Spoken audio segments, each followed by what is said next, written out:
Hello everyone and welcome to yet another live coding and chill. I'm your host, Johnny. Delighted to be here. Hope you're having amazing weeks. Let me know what you're up to, what you're working on, what you're learning. I love learning. Maybe I will get in and start learning with you if it's something I find exciting or interesting, which is most things I love to learn.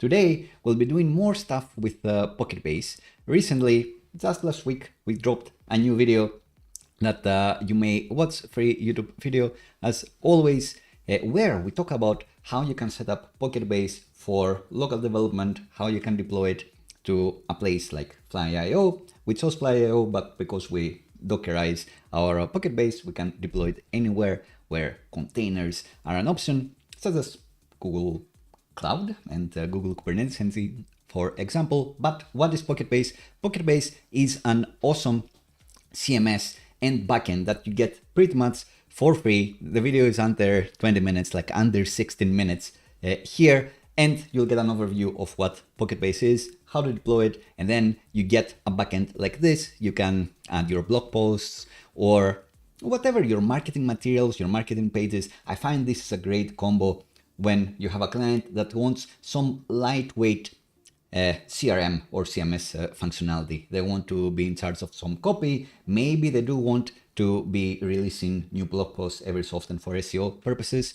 And all you need to do is set up PocketBase and then give them a link to the admin backend. And you have things like search, single image fields, media fields, multi-image fields that you can order, all those things that you'd spend months creating. PocketBase has done them for you. And of course, as always, no affiliations whatsoever. I just thought that suddenly PocketBase started picking up traction, came about, and became a great solution to a question I'm asked often: what CMS should I be using with SvelteKit or with anything else? The guide can be worked with SvelteKit. Your meta framework can be anything, can be Next.js, can be just a front-end client-side framework, doesn't need to be anything, can be no framework. Even, although our examples and what we'll be doing today is SvelteKit specific. So can work for anything. You can go through the same steps to make it work with Next.js, for example, but specifically today, we will be doing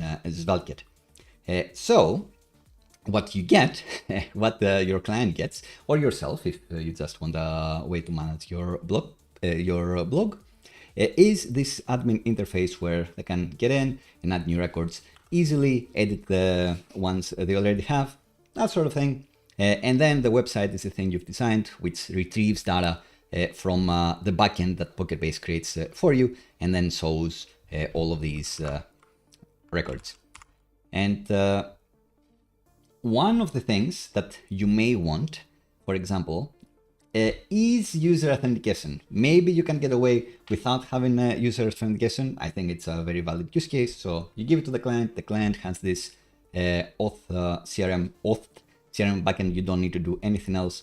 They log in with email and password, which is not the most secure way, but it should be good enough for what we need here. This is not going to be an exposed endpoint that people are going to try to hack into, and it's just one person that you need to convince to use a password manager with a long password instead of every random user on the internet hitting your site. So it should be fine, but maybe your client does want a bit of extra functionality. Maybe they want email capture, for example, for lead generation, which you can do in different ways without using PocketBase. But if you have PocketBase, why not have a new collection, a mailing list collection, and you will put the interested parties' emails in there? So that's one big thing that we could be doing. Another one would be, what if they want like a star, like heart functionality for the blog post, for the travels in this case? What if they want the user to be able to go through a login flow and then press the like button, and then they see that this particular thing has been liked, this particular entry has been liked? I would push against this, to be honest, as a feature, because you can get this through analytics. But sometimes you want a cool animation to play. You want people to interact with your site. So there is a case for whimsy. So the most valid one would be, I want to collect a mailing list, and I don't want to use like a good tool like ConvertKit. I just want to use the PocketBase that I've already set up. So I just want to add a new collection or mailing lists and move on with my life. So that's what I'd recommend for the classic use case of PocketBase and a front end like SvelteKit. Yeah, close this channel. But what we would be doing today is something that will require a regular user flow. We've shown this with Supabase or with Lucia Auth and Drizzle in various ways. Today we'll show it with PocketBase because, you know, there's a valid use case. And we'll try to implement the like heart star functionality that I talked about here. Hopefully it sounds interesting. I think it's going to be cool. I think it's going to be mid-length and sweet, not short and sweet. The agenda looks short, but I think some steps are going to take us a bit of the way there. But I think that is it. Following my own video, I have set up PocketBase locally as well. So this is the live PocketBase, the live travel Pocket blog that you can visit as well. Links in the description for everything, including the code that we'll be doing today. But for local development, I also have the same data recreated here. And that's where we'll be working with today. And the thing to note is that with Svelte 5 and the new Svelte Vite plugin, the new version of Vite plugin Svelte, version 4, you have the inspector back, the Svelte inspector, which is awesome. You can press a combination of keys and then that enables the Svelte inspector. What does that do? Well, you can click something in the browser and then it opens the relevant file in your editor, which is awesome.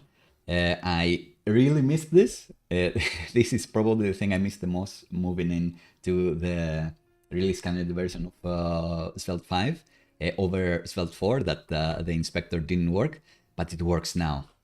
We're back, baby. And I love it. It's especially good if it's been a while since you worked in a project and you don't really remember what files were there to begin with. And now, you know, I don't miss it anymore when I work in SvelteKit. I miss it when I work in React and Next.js because they don't have it, unfortunately. All right. That's it for the preamble. Let's put a timestamp in and get going.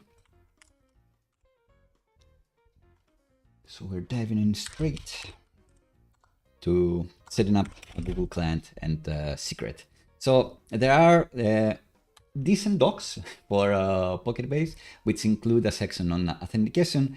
You probably won't need to authenticate as an admin in any case in your code or create new admin accounts in this way. So we won't be looking into that. What we will be looking into is auth flows specifically. If you want an email flow, it's going to be quite similar in that you just be calling a magic method in a specific collection, the user's collection. But specifically, we'll be doing the OAuth flow. This is the one where you log in with Google, log in with GitHub, log in with Apple. Those things, we've shown them in other projects that you may want to have a look at. But Google is probably the one people know the most, and that's why we're going with that one. If you want another one, let me know and we'll set it up on the fly.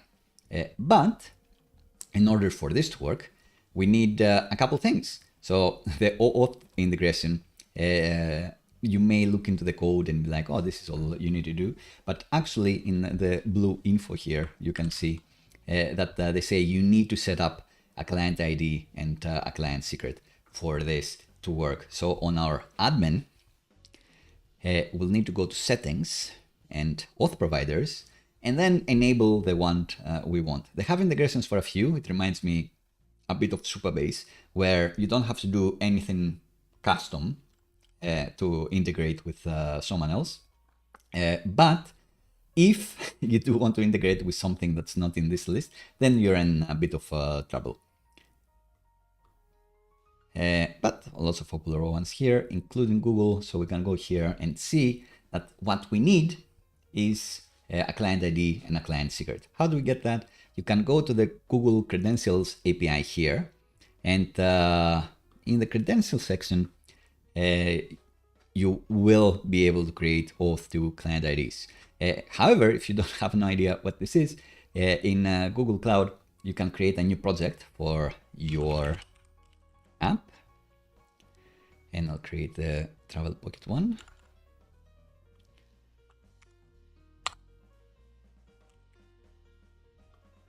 Give it a nice ID.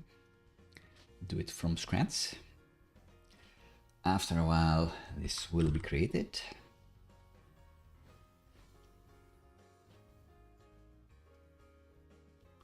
Select the project, move in there. And we need to fill in some OAuth consent screen information here. External, if you want it available to anyone, not just people in your organization, which is probably what you want, or select users, up to 100 users. If you don't have an app logo, then you don't need to go through authorization or anything like that. So you can get going with your tests before needing to worry about waiting a few days for the approval process to run. Let's give it a user support email. No logo, so it will immediately work. And we will need links for our terms and privacy policy pages. So terms is here, privacy policy is here, homepage is here.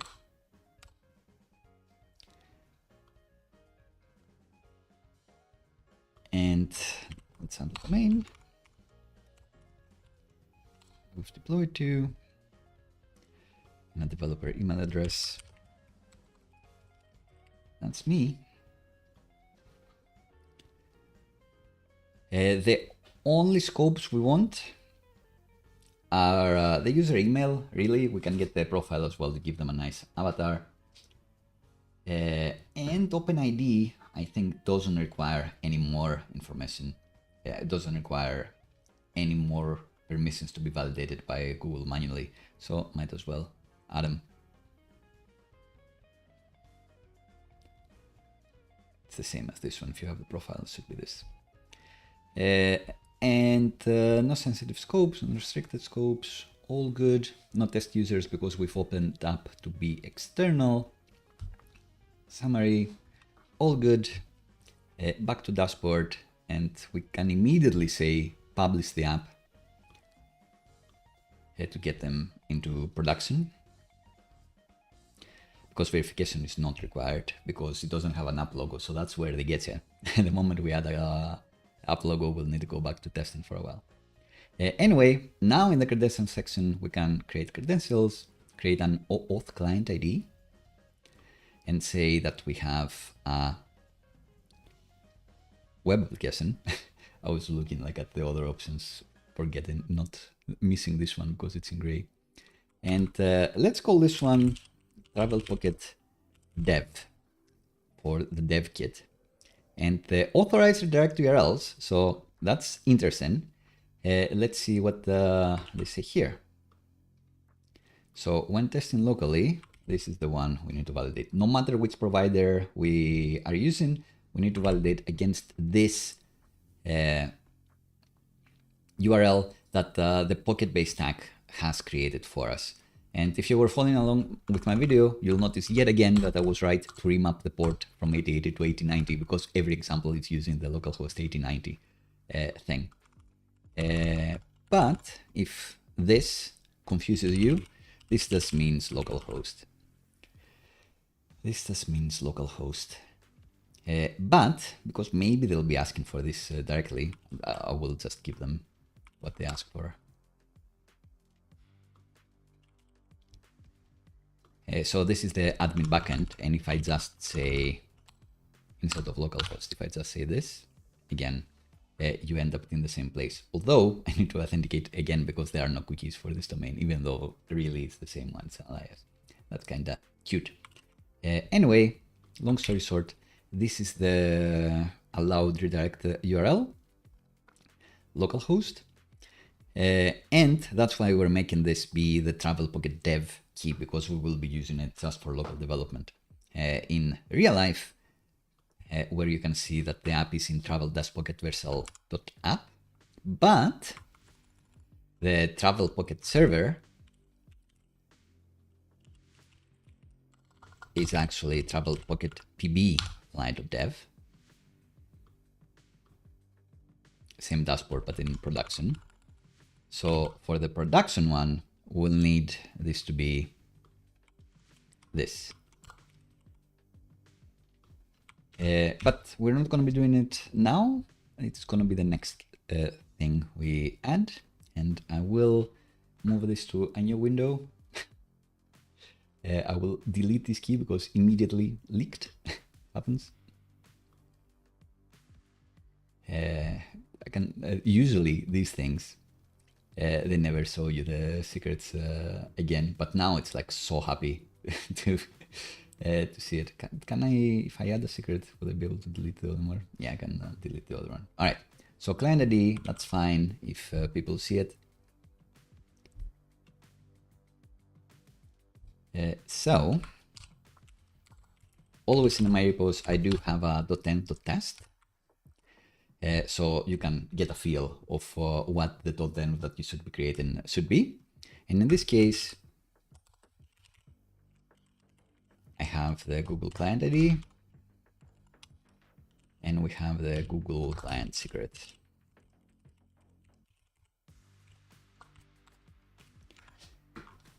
And I will copy that and then move on to a secret window for a while to add them in my .env.local.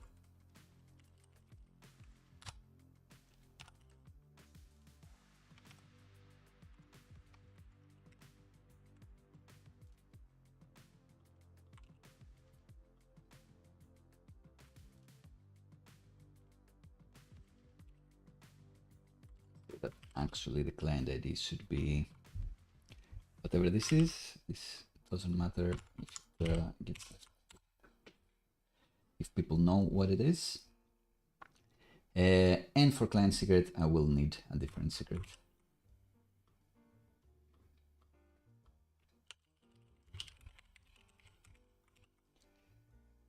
So what do we need here? Move that to the secret window.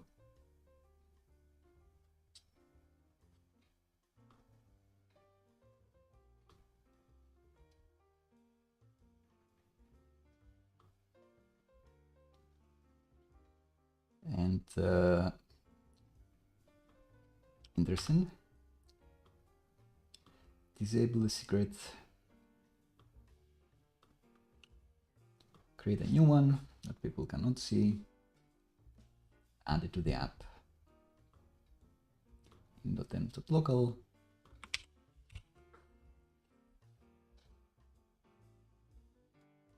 Disable the old one. Delete the old one. And now we should be good and safe. So we can move this back. So we have a client ID and client secret that I've put in my .env.local. It's all looking good. And I would do the same process now so I won't forget. So web application establish our learnings. This is going to be just a Travel Pocket. And the authorized direct URLs, as we said, it should end as what they suggest here.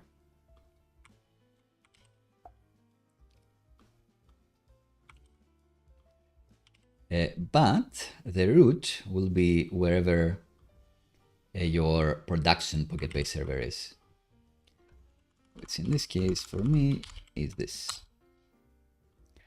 And then I won't be mugged off again. I will create the secret in a secret screen.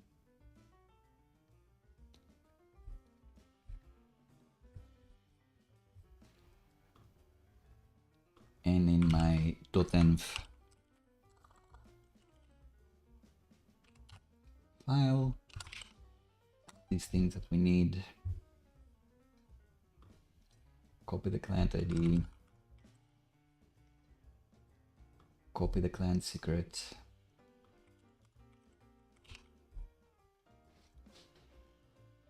and we're good to go. The one remaining thing is to actually go to Vercel or wherever you're deploying your application. Oh no, sorry, we don't. Yes, we do need that. We probably need that. I guess what is actually happening is that I should be going into this, the settings, auth providers here in Google, and actually pasting these things in here for localhost and the other one. Whoops. I guess we may need them in our .envs. I don't know. I like to keep them there because you never know. I may use them in different ways. So let me paste those for production.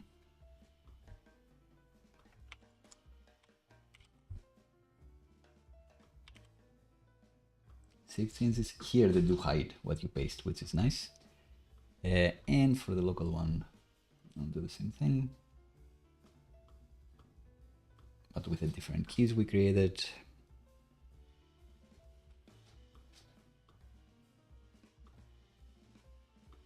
Let's give you something nice to look at in the meantime.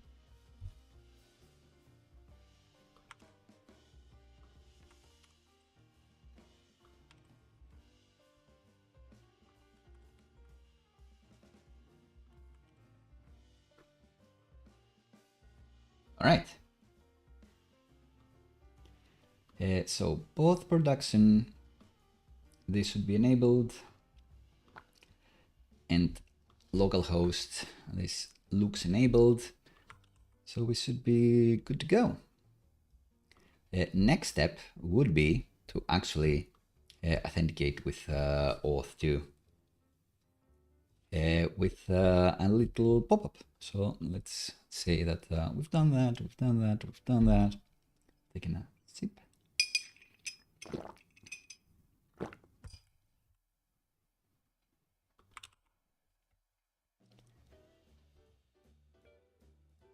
We need the code back.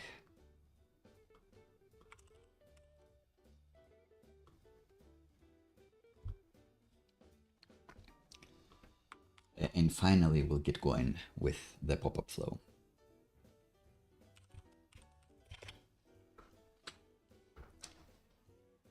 All right, so according to the docs, anywhere we can use the PB client and call the auth with OAuth2 and specify that provided there is Google. This could be a button if we want, but for now, let's just put it here. For now, let's just put it here. Because then I guess we'll make the little star thing or like thing or whatever it's going to be, hard thing, initiate the pop-up flow. Or maybe that's what we want to do anyway. So where does this live? In the travel card here, which is not the same as this. Is it?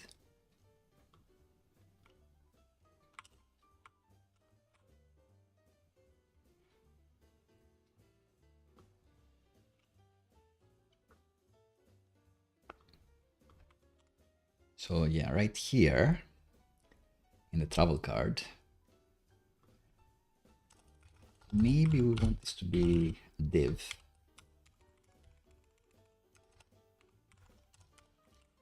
And try to fit in a little heart.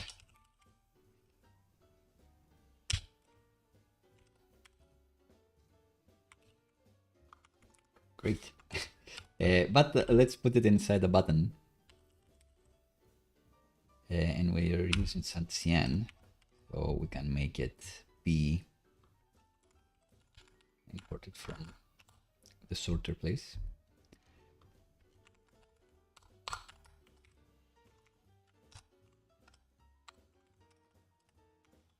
We can make it be the icon variant.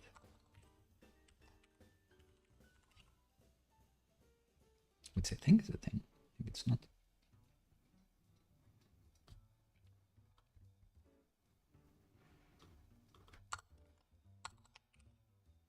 Like no autocomplete, which makes me a bit weirded out.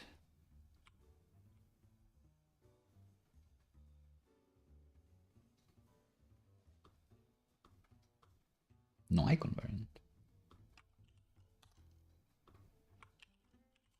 Ah, the size, that's this one. All right. The variant is gonna be Ghost. Cool. So we have this heart. We can give it kind of fill primary 400. No. Ah, that's what it's doing.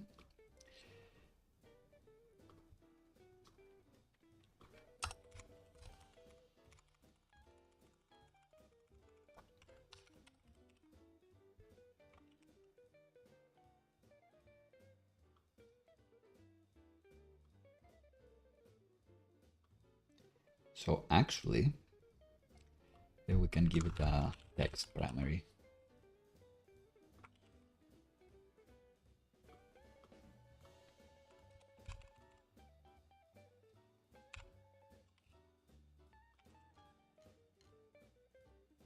Is the correct thing?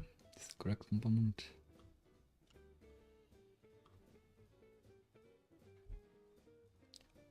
Should be. Is this a real corridor? No, it's text primary. Right.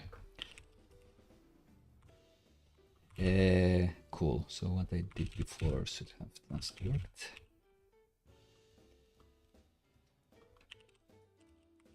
Fill primary. All right.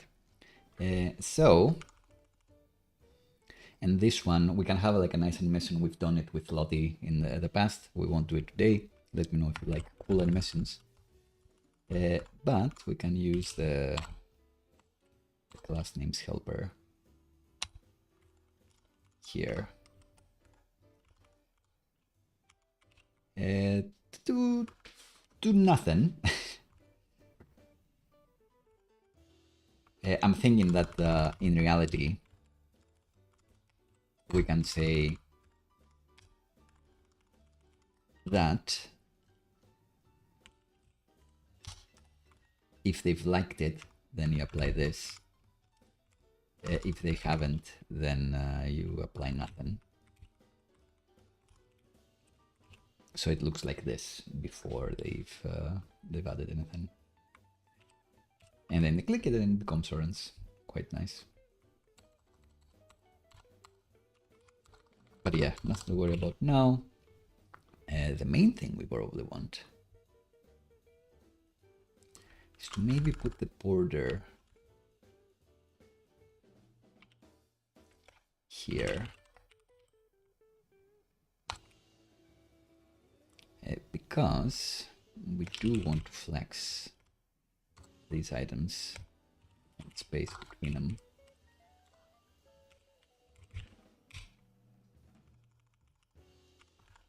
Justify between. Place between also work. Justify between. So we have this thing that we want to click, and then it becomes like is what we want to do. But we're doing all of this just to say that we'll click this button and show the pop-up for the user to log in. So how do we get this PocketBase helper here? And the thing is that if we look in our hooks directory, we have a dependency injection handle, which creates the new PocketBase, like they say here, so you don't need to actually pass in Google credentials anywhere. Interesting and nice, I guess. And then we use the travels repo. We pass this PocketBase instance to the travels repo, which is interesting. And I guess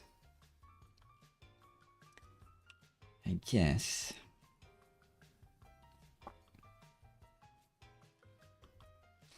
trying to think, like, should I just put the PocketBase in the locals, or should I have like a user's repo somewhere?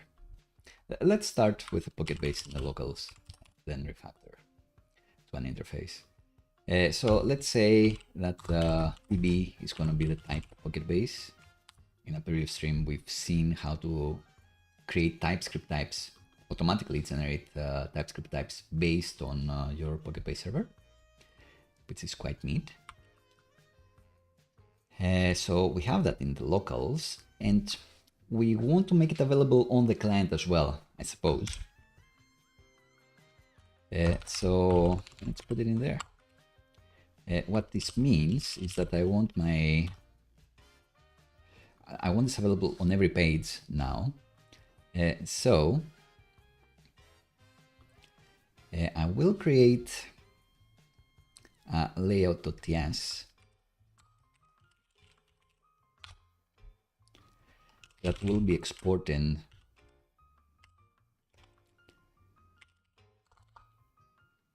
a load method.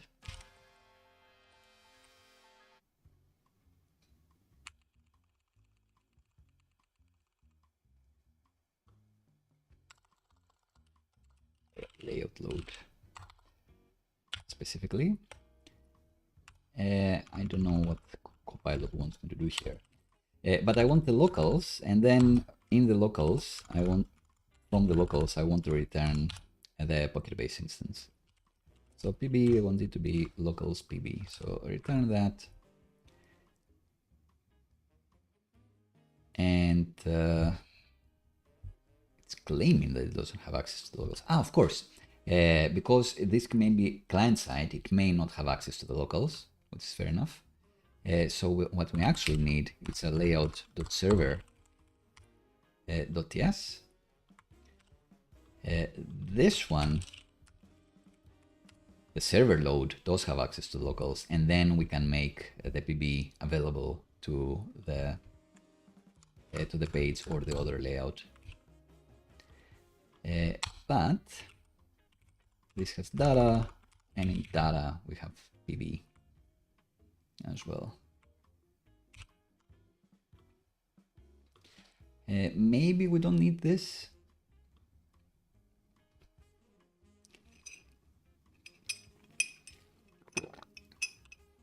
But we'll see how it goes. This, if you have very loose security with your PocketBase instance, which we do have at the moment. So if we look at our collections and we look in our travels collection, at its settings, you'll see that we have some API rules saying that anyone can see all the blog posts, and anyone can see a single travel post. But they cannot create them, cannot update them, cannot delete them. If this was unlocked without any custom rules, then giving access to people to your PocketBase client would be troublesome because they'd be able to use it for malicious reasons. However, just listing and viewing these things is fine if they're trying to create something that will get a forbidden, permission denied error or a 3. So it should be fine for now.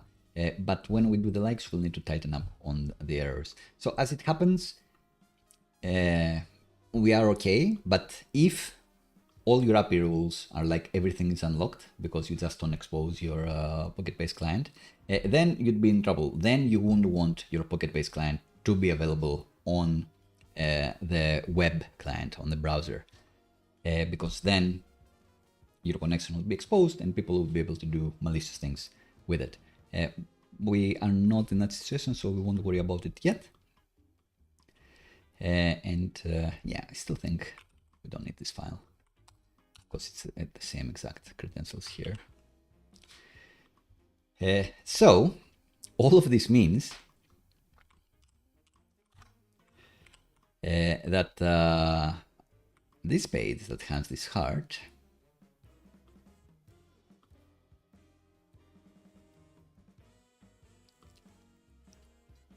will have access to the PocketBase client, which means it will be able to call this method that's going to be causing the pop-up to appear and redirect through Google. So let's see if it works.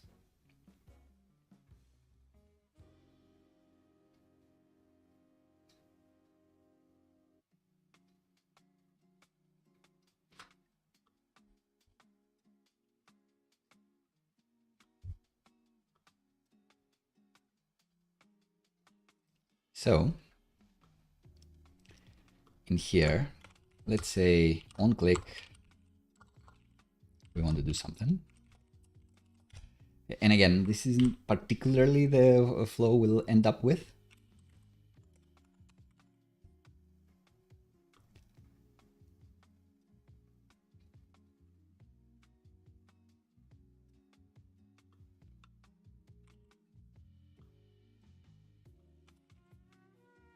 It is good for now. All right, so what is PB in this instance? It's nothing, but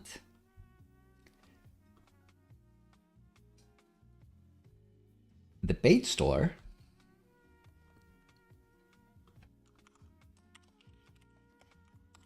will magically have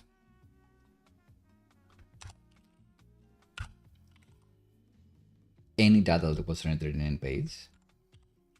So in the data here, we will have this PB connection. So if we call this, it should work. So the page store has every data that's ever been fetched for this particular page that we're in. And since we have this layout.server.ts, it means that every route using this layout will be will have the PB client in its data. And because it's the root layout, it means that every single route will have access to this, which may be not what you want. Maybe you want it to have a smaller scope, so your splash page wouldn't need it, for example. But that's where we'll start. And without further ado, if I click the button, do we get the pop-up? The answer is no. Let's open in a bigger screen and see what's happened here. So I click this, and collections undefined of all things.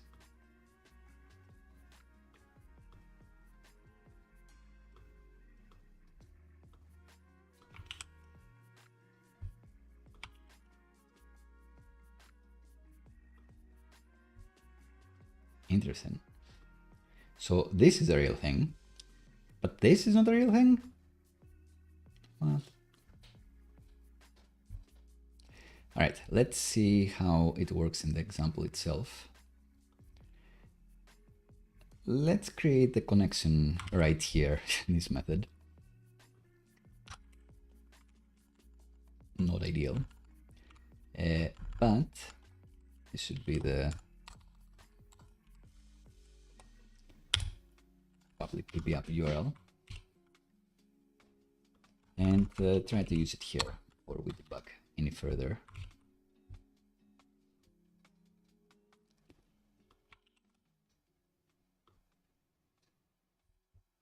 And PocketBase, nope.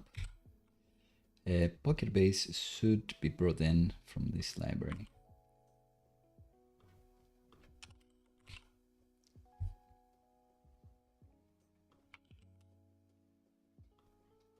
All right, so this works, which is fine. It feels like it takes the URL from here, so maybe I should have done localhost. I will resolve this now.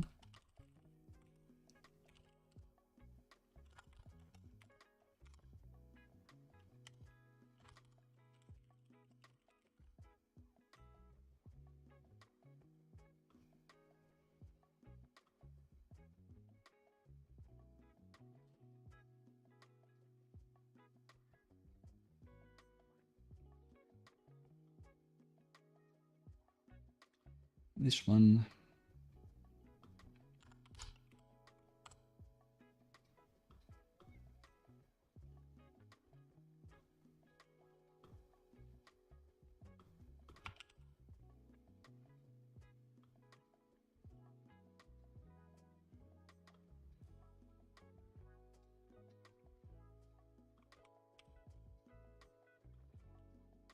What did I actually paste? So yeah, that feels correct. Let's see. It's localhost 8090, of course. right? So this one, sure. Right, localhost 8090, that's where the backend is. That's where the PocketBase backend is. Let's see how fast they'll update this. All right, so it looks like it's gonna work, but we won't make it work yet. We want to figure out why I need to establish to create the PocketBase client again. Is it because the other one is created on the client? So we have the dependency injection handle here, and we create the PocketBase like this. Ah, but don't put it in the locals. What a guy. All of this, forget to put it in the locals. Then, oh, what is it saying? I'm trying to serialize something weird.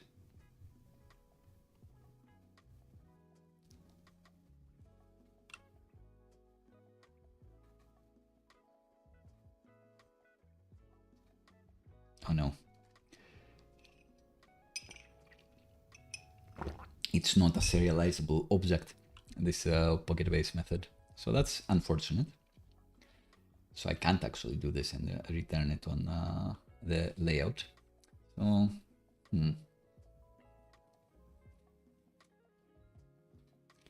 So what should we do? Let's look at SvelteKit. Let's look at layouts.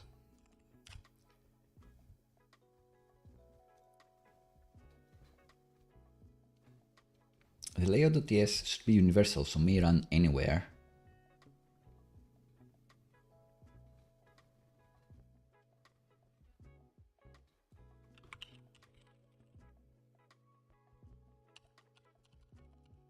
I imagine.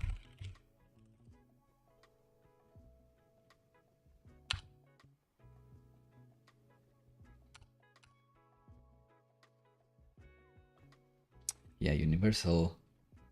It will run both on the server and the browser, which is not exactly what we want. So we need something more complicated to create the PocketBase client. Maybe we need like a store or something. To create a client-side only PocketBase client for now. So I guess that's what we'll do.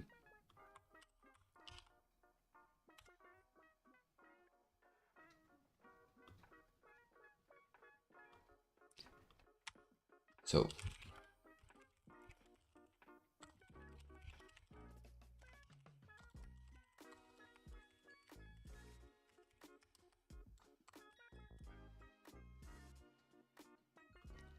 and do we say anything about stores, context?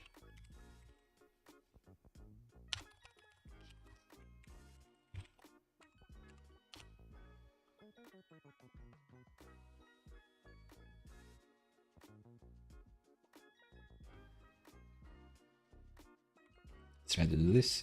Handabyte has a good video on how to do this better than just using a few methods, but we will try to do it a bit faster.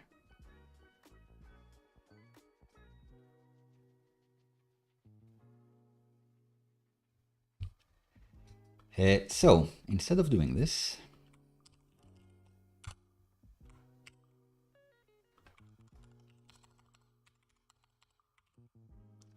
no page data, no typed PocketBase, dependency injection handle, doesn't need to do this again. Layout doesn't need to do this, doesn't need to do anything. But what we do need to do is in our layout file, we want to say that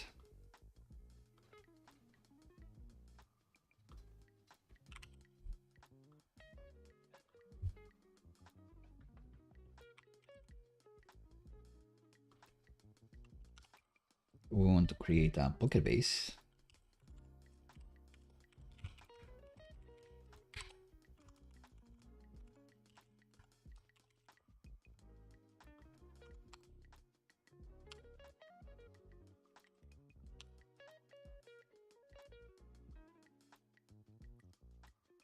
and set it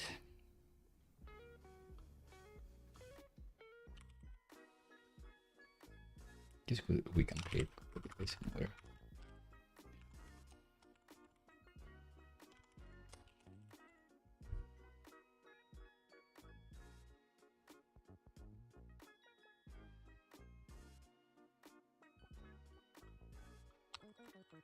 PocketBase here. Do this. And then, so this effect will run when the layout component mounts on the client. So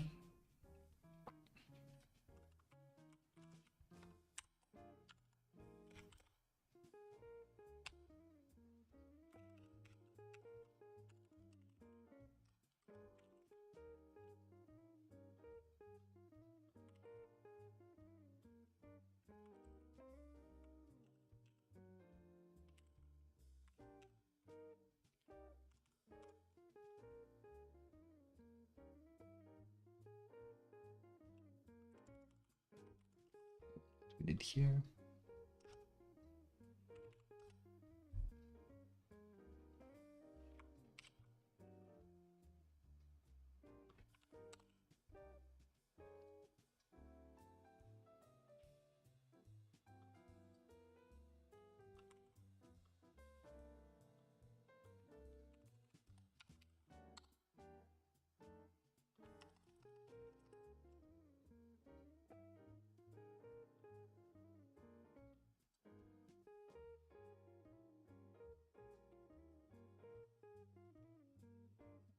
Else did I do? I did this.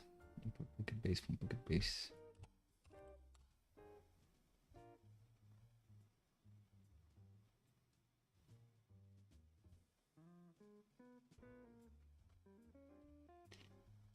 Cool. When you do. And then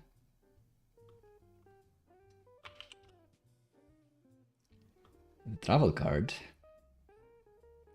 Guess we can get. We also need to put it in a context. So these are the helper methods that the Handabyte video would help you with. Handabyte can always help.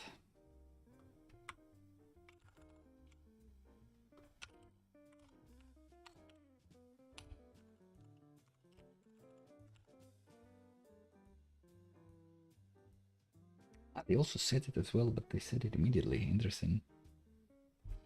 Right. So these go together. Sure. And then the travel card is the one that gets it from the context.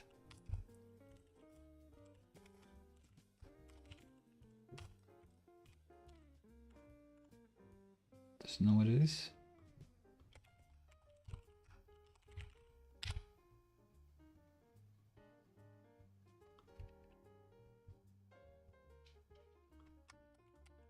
It's writable.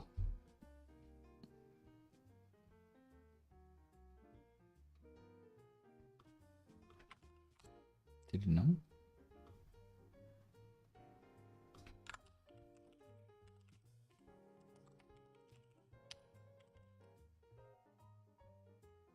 Alright, so now it knows what it is, and here when we click the button, don't need to do this. We need to get the value of the PocketBase store and trigger the flow. Let's see, will it actually work?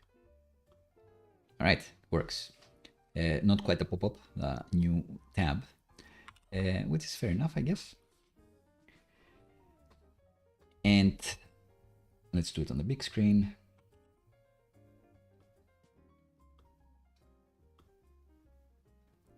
Let's log in with this guy. Good. And if I press again, it still wants me to log in, which is fine. So according to the how wide the screen is, it's going to be pop-up or a new tab. Interesting. I wonder, did this result in any cookies? I think it's this.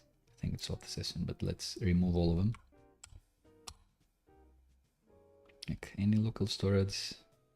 PocketBase Auth. Here you go. So they are using local storage for this. So now it should know that they're logged in. And it didn't actually steal my avatar. Oh well. But if I go to the dashboard of the local PocketBase, I should have a new user here. So there you go. So they didn't steal the avatar or the name, even though I requested this Google information. We did create a user, which is cool, I guess. And what we wanted. But, and now after all of this, the client will have privileges to do better, like more involved operations, I would say, like liking. So they claim that this is it.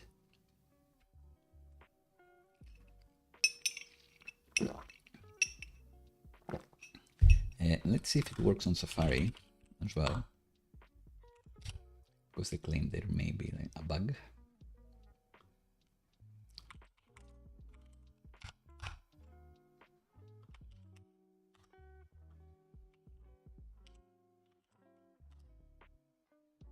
Interesting.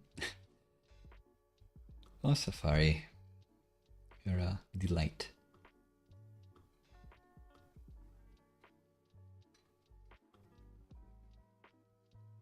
I think I've gotten this before.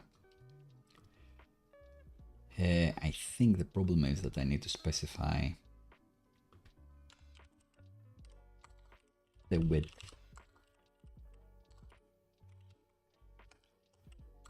of the SVG icon. It's asked for Safari. There you go. So I press this, pop-up shows up. Great. All right, so no bug. Now the question is, all right, we can go through the login flow, but why am I not logged in? What operations can I do? Should I inspect this? Let's see. In our layout file, can we inspect PB? Will that kind of work?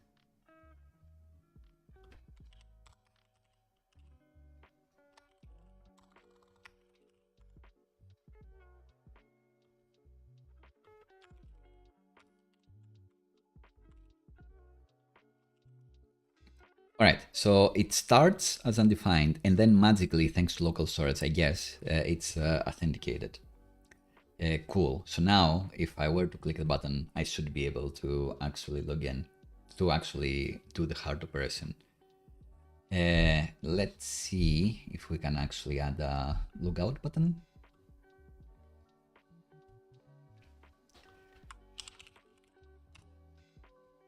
Just in the header, we'll see what we'll do later.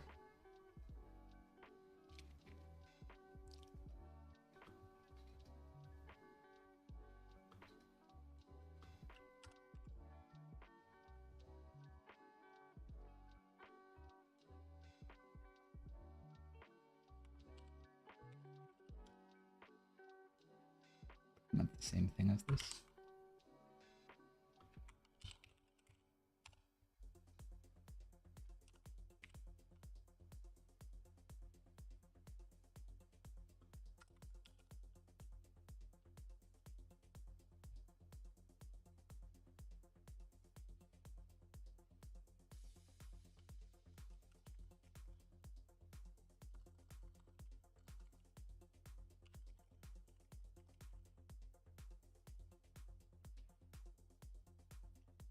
And again, it doesn't know. That's why you should extract your context stuff into its own file so you can strongly type this just once and not a million times like I'm doing now. So don't do this exactly like that, please. The writable store. Get this. And instead of heart, what do we have? I plus minus reset. Let's do reset.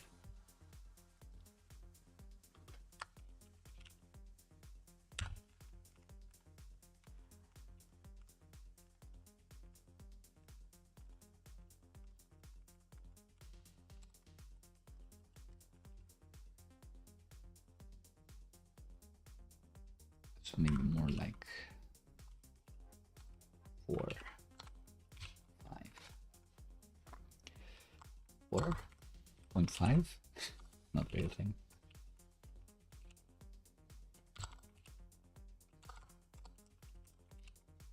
Hmm. 5 is fine.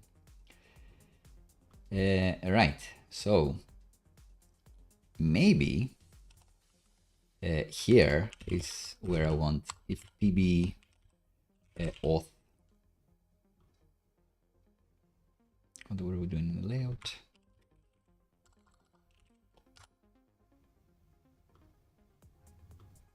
The auth store is valid.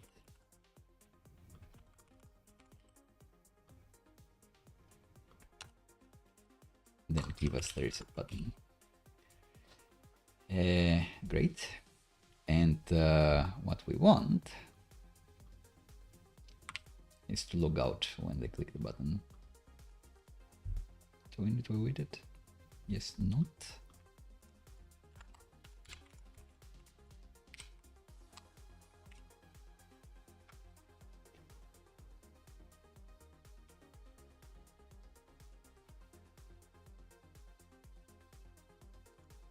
$PB, of course. All right, and we are logged out, but we should refresh the page just in case. Window reload. Or location. Location reload. All right, so to recap what we've done so far, trying to click this button without being logged in gets us through the pop-up login flow. We can log in, and then I guess we should reload the page again, and we can see in the header that we are logged in because we have like this button here, this lovely button. And if we click the button, we get logged out. So that works smoothly. So yes, in this travel card, even though we won't keep this, instead of logging whether it's valid, or maybe we can double check. Maybe they cancel the login. We can location reload. So now we click to login, go through the flow, continue, we're back. Drunk again. Log out, log in, go through the flow. It reloads and we are logged in. We have this thing. All right, so we made it to some sort of login flow.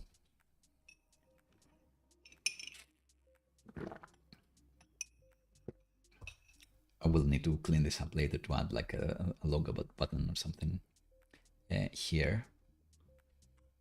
I guess I can quickly do it.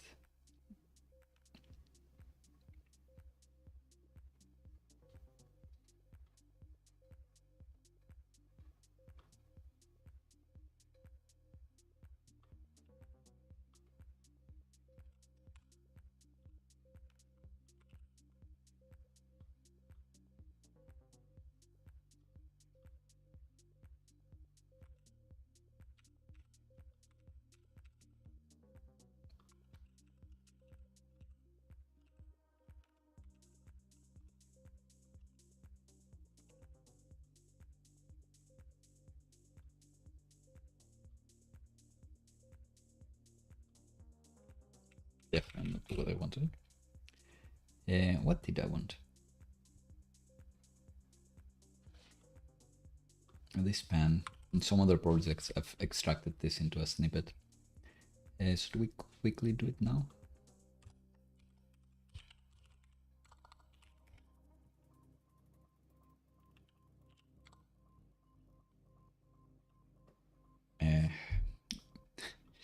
It's this little break. I guess it should be a component.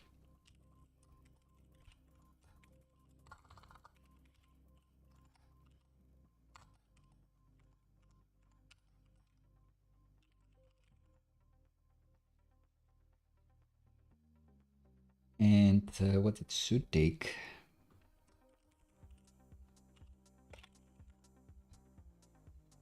is this. And it should be all of this. And use the title here.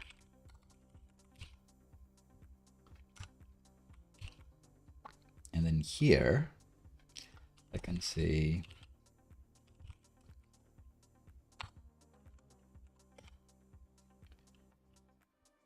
snippet, oh sorry, at render, the snippet that was created, which is titled line break.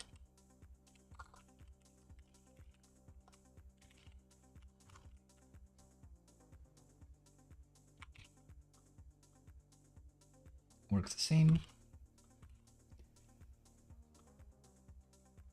And here, legal works the same. And I'm doing all of this because I want like an account section, which is where I want the logout functionality.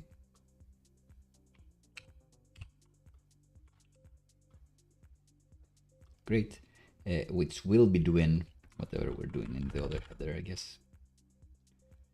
This.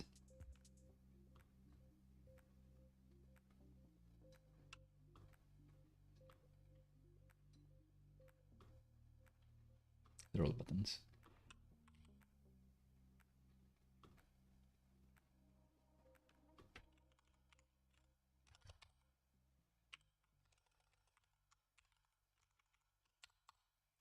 And of course, PB is going to be the thing we get from the context, which you shouldn't be getting like this. You should have like a handy helper method to help you.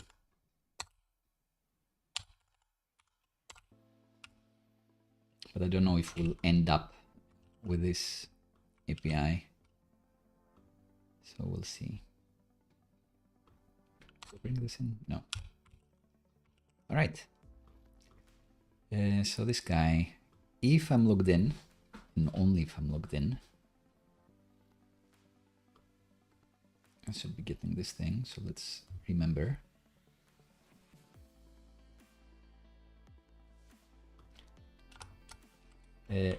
If PB auth store is valid.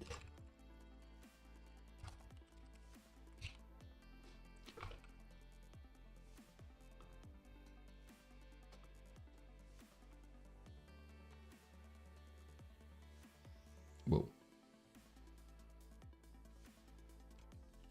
No typos, please. So I press this, and then I'm logged out. I don't see the section at all. We'll have like a profile section or something like that. Safe travels, something like that. But hopefully you get the gist. All right, so we've managed to do this, maybe at around 45 minutes, let's do this. And then, now, we want to actually do something. When we click this button, and we are logged in, we want to actually heart.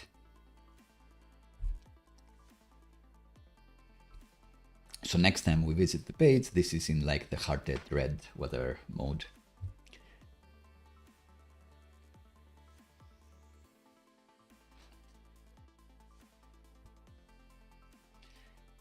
We've got a login flow. When a user, non-logged in user, is trying to heart or like or whatever you want to call it, a travel, they go through the Google login flow. We get a little refresh. They're logged in. They can log out. We've shown this. But now when they click the heart again, it shouldn't get them through the login flow again, which is what it does.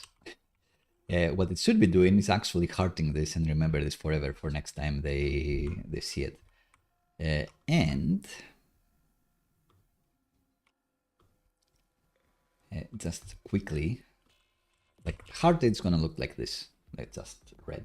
We're gonna do something cooler in the future with an animation or something with Lottie or something else, Rive maybe. But for now, let's just say that we'll be getting the records that we've already liked. But for that, we need a new collection. So in our backend, we need a new collection. And what will it have? It should have a relation to a user ID, just one, and a relation to a travel ID.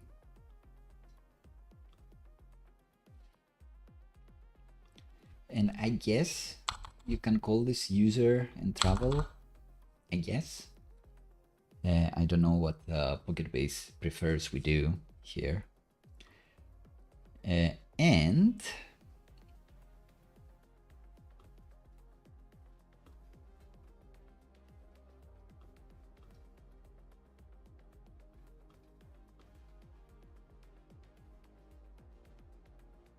there should only be one, to be honest.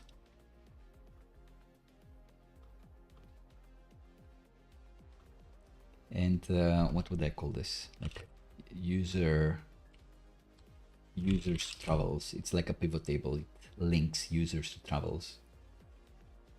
And the combination, with second effect, should be a composite index. So not user/travel. What should it be?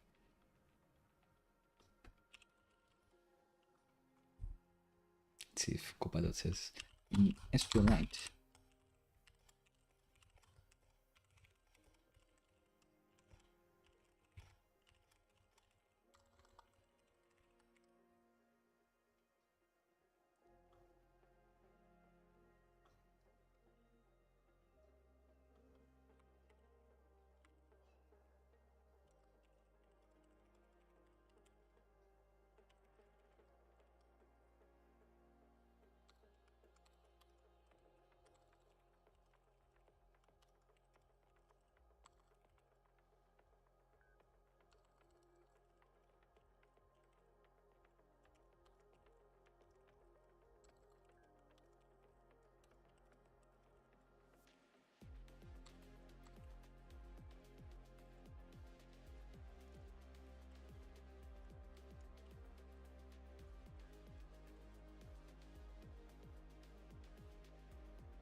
All right. ChatGPT kind of confirms. So the same user can only like the same travel once. Cool. What else do we need here? Nothing really. Index should be per the user. Index should be per the user. And I don't think it affects whether the order of these, I don't think affects anything. So whichever is first doesn't really matter. Whichever is first in the user index doesn't matter. And I think it should be as fast query just for the user. Let's create it. It's local anyway. Great. We should have done more. Still have gone to API rules. So we want a custom rule here. Maybe both for, well, for everything. We want all of them to, well, update no one. We want all of them to only be possible if you're if you are the user that you're trying to enter. So if your user ID is in user, it should be you. And I guess that's what we want.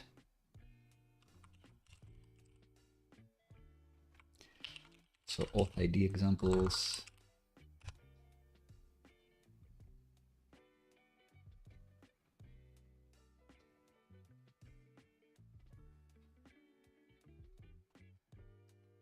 So something like that.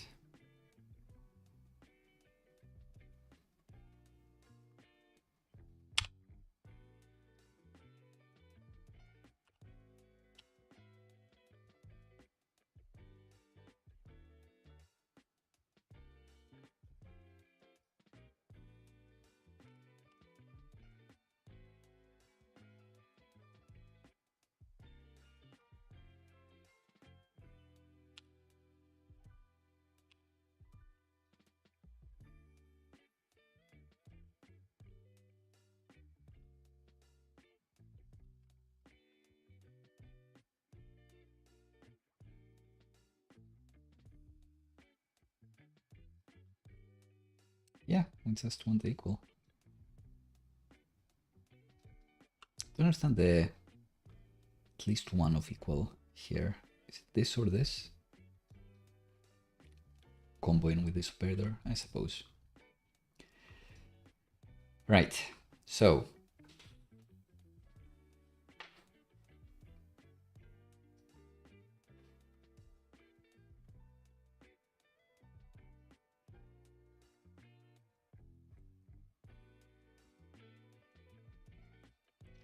I think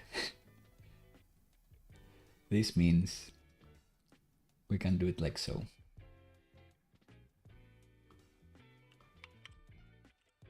Not at all. I need to copy this.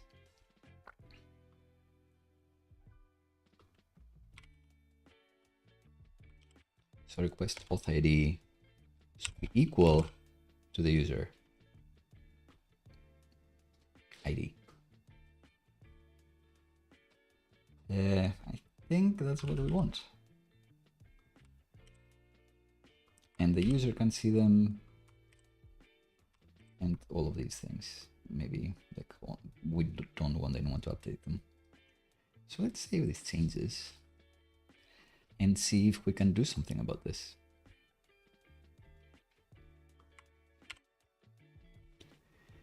So a lot of logic here. If pb auth, why is this autocomplete not working? It's like auth store, right?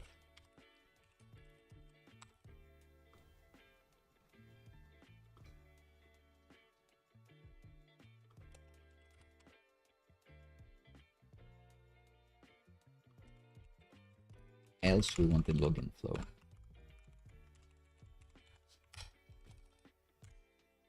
But if it is valid, pb collection, and here we only have a couple collections in our typed PocketBase here. Doesn't know what it is. That's the problem.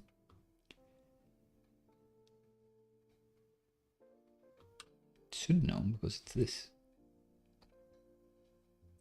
Is it because it's in a callback? Not sure, but it's not helpful. We can go back to generate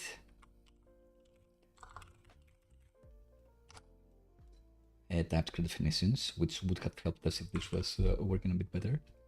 But hey, so let's go to our apps web and run generate, and we should have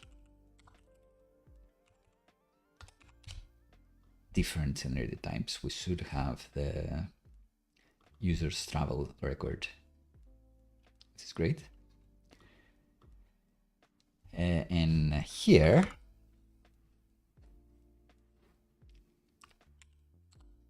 we do want the user's travel table, and we want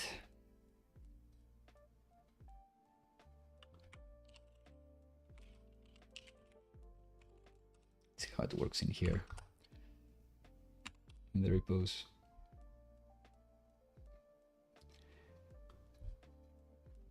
It should have examples here. So create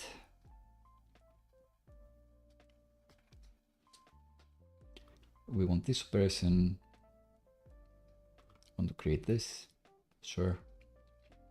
But we don't know the record ID, sure.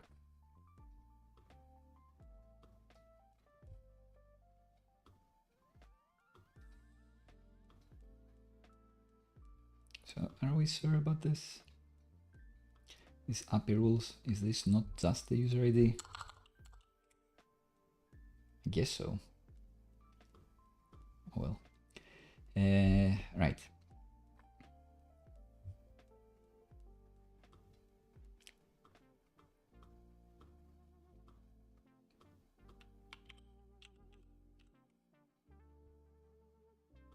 So all we want is a create for now. The user is gonna be maybe auth store ID. But the travel, well, what's the travel gonna be? We need to get the ID from here. Get it from here and pass it here. But where does the travel card get rendered?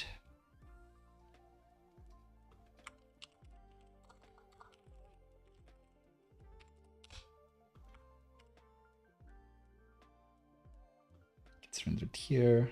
The travels, each travel, does it have an ID? Hopefully. It's always helpful to have an ID. Wisely I had it. So the idea now is, like if we're gonna demo something,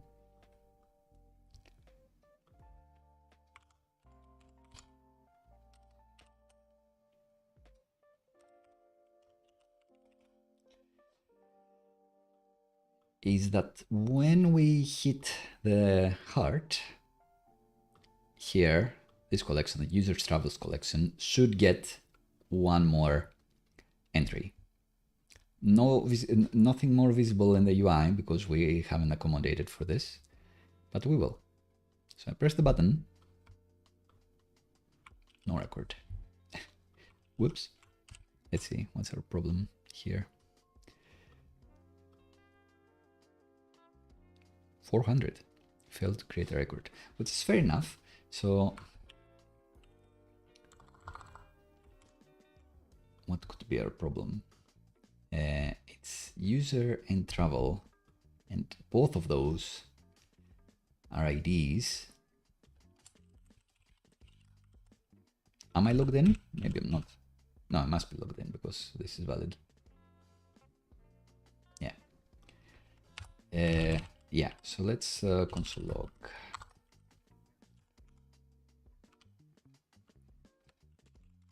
This guy.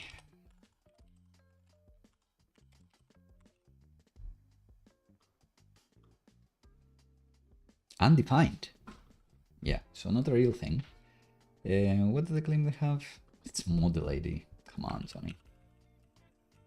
Without the TypeScript autocompletion, useless. So now I think it will work. Well,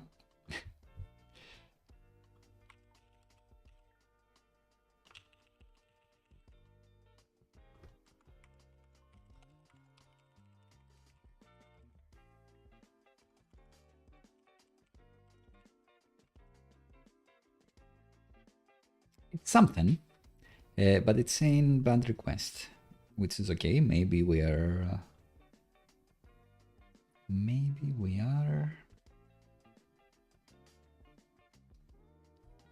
Should I be passing in the whole user?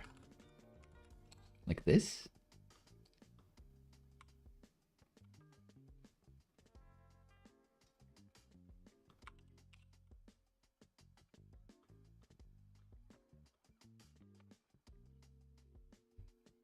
Guess not.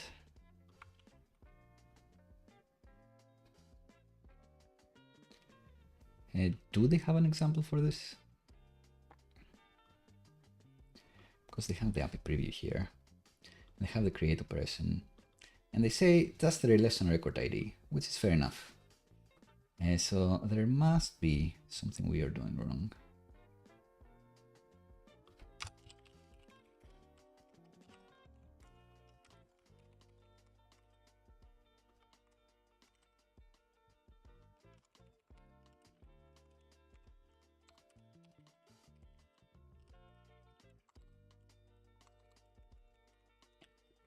Do I wait this as well? Right, so first again.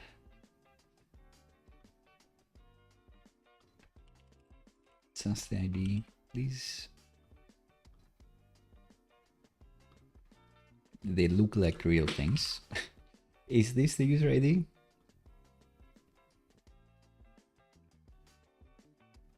Yes, QF8 looks correct. Random username as well. But it must be some rule here that we're missing.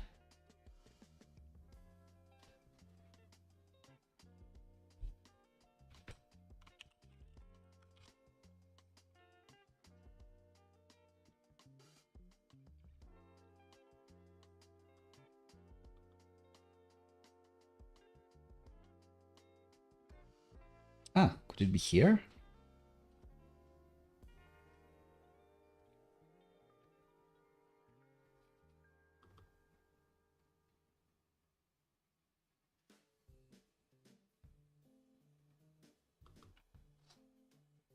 I guess we have access to this. So it should be, it feels correct.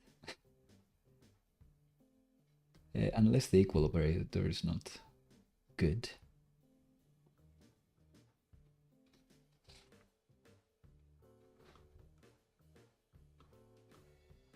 Request auth ID should be the user ID that you're giving me. It feels like it should be correct. Let's leave it empty. Nope.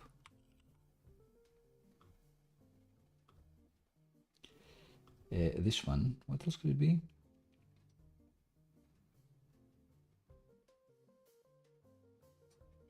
So yeah, this user ID should be available. If I were to leave it empty, whoops.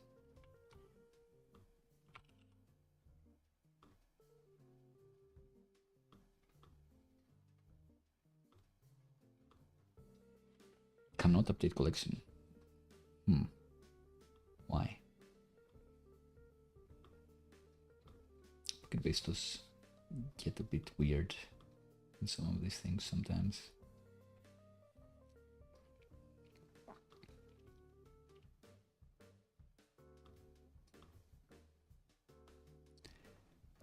Logs.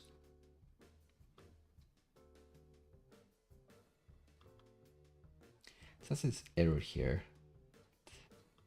Nothing else. Disk error. Interesting.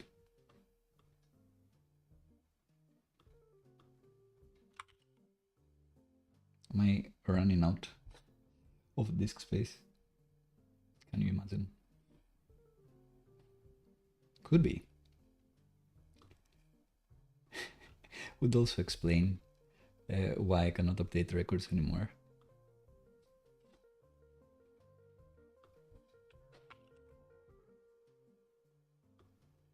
Feels kinda correct, to be honest.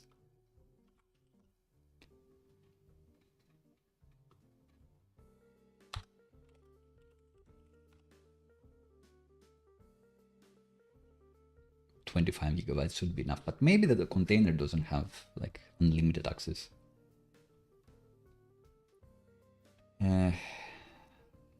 Yeah.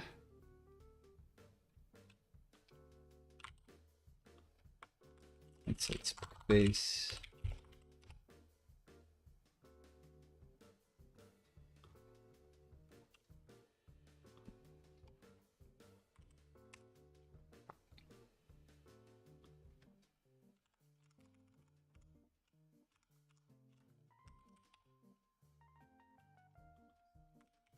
nothing.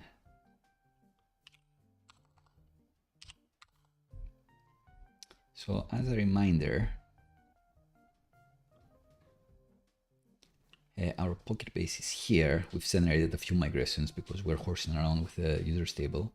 And we have this pb data directory, which is mounted by our Docker. How big is it? Like 100 megabytes, nothing much. So it should be fine. It should be fine, and yet it's not.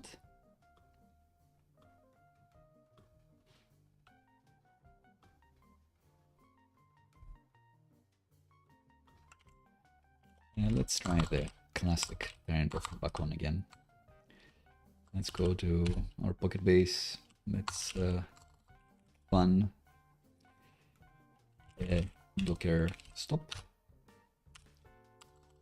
run docker remove, docker build. Did we get a new PocketBase version as well while we were streaming? Yeah, 2220. All right, and start all servers again, just in case.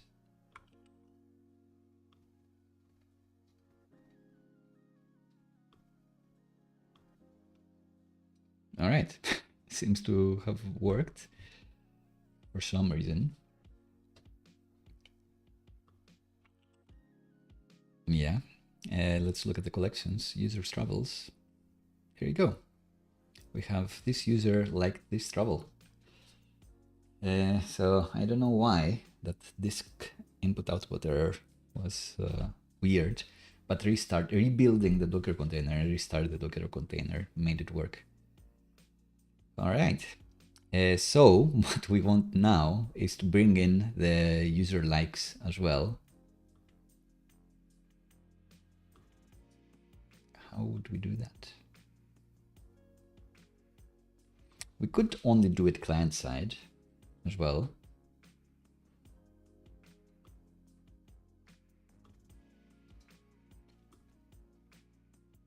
So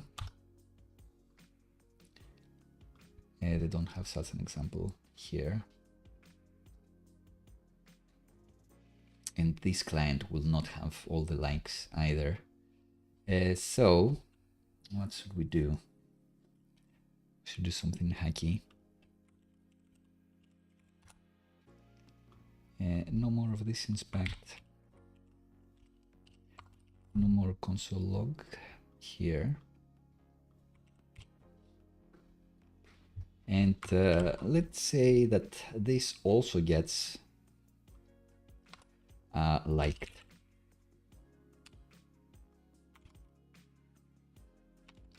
Hearted.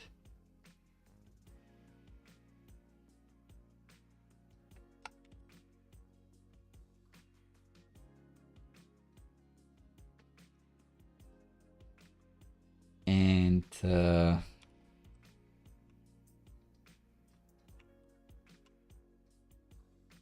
maybe that's like a promise or something.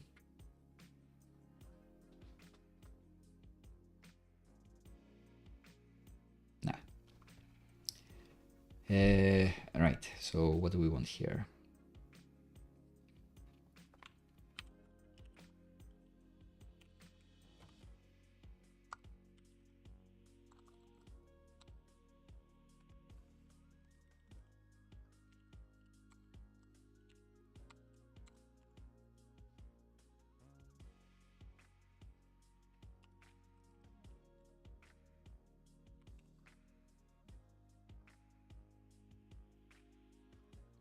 From the props.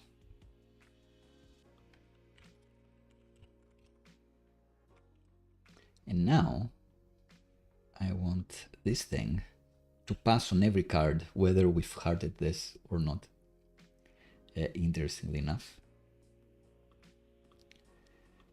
So I would do an API call here.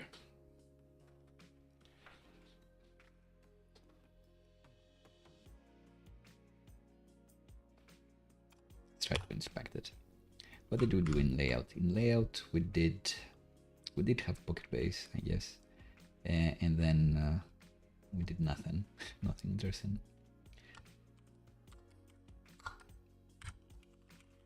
Let's have an effect here and say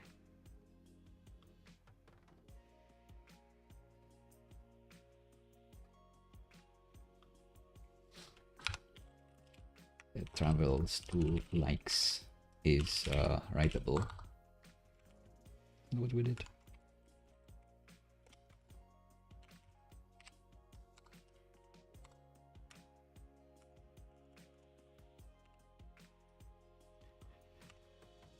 And in here, I guess we also want PB. Yeah, definitely need quite a few helper methods here. Can this be async? Doesn't matter. I don't think this can be async. We'll find out.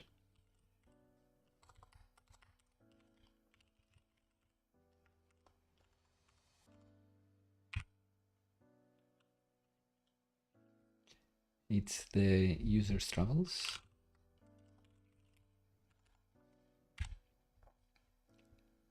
Table, this one, and what we want, we just want to get everything.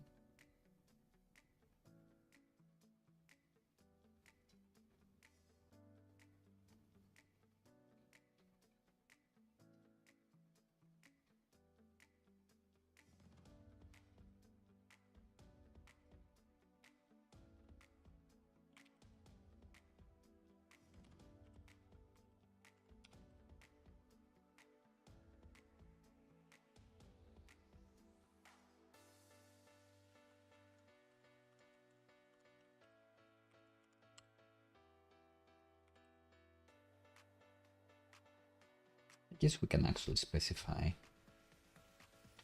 whether it's in an array.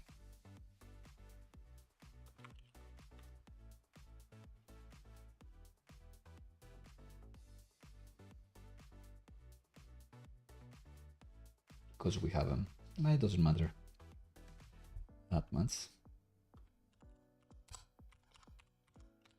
And fields will just be travel ID, I guess.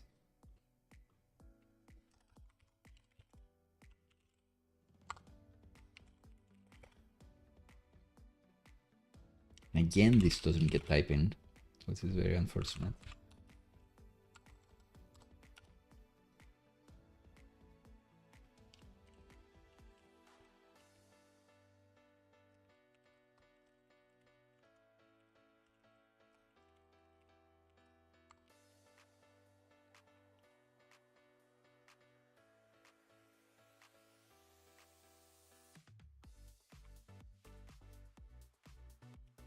That up here.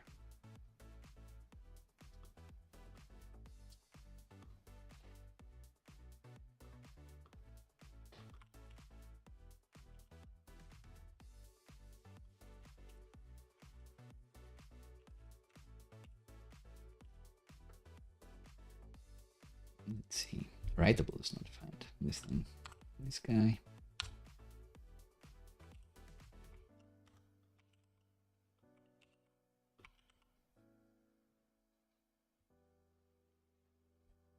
Get context not defined. Why am I not bringing in methods? Data is not defined. Where am I using data? Here.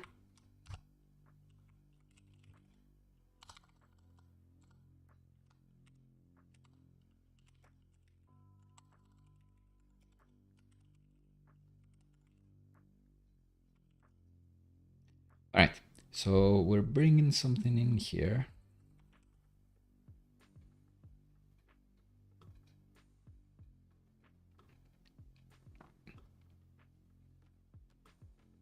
And saying that travel is like this. Okay. So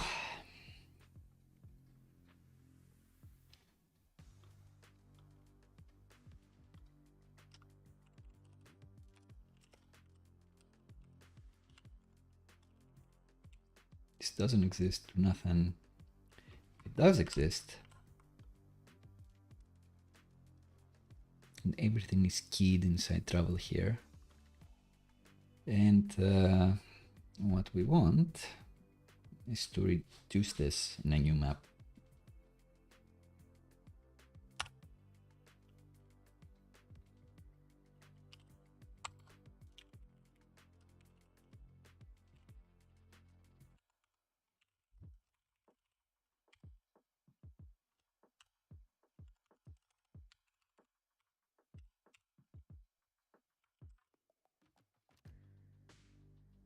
All right, so we have something. And now that we have the travels to likes map,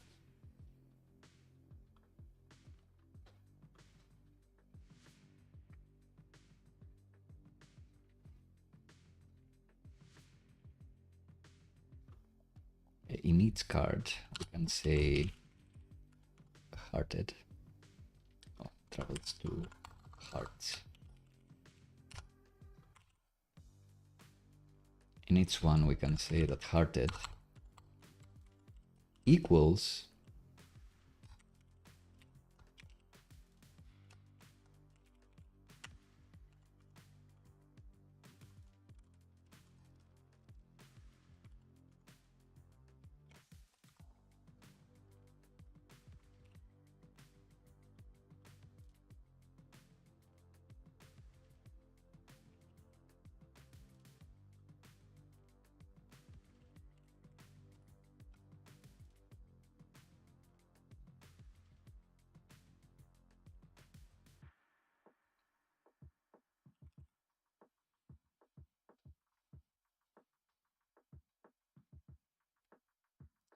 let's inspect this famous map.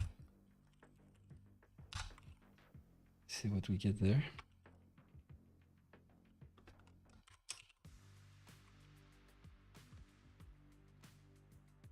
Undefined. Whoa. What's this structure? That's Copilot. Like Copilot.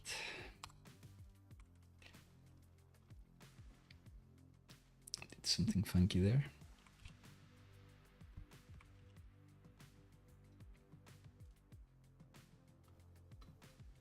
Right, we only have the one thing.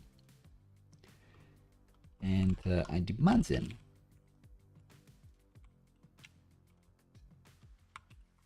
then this would be true.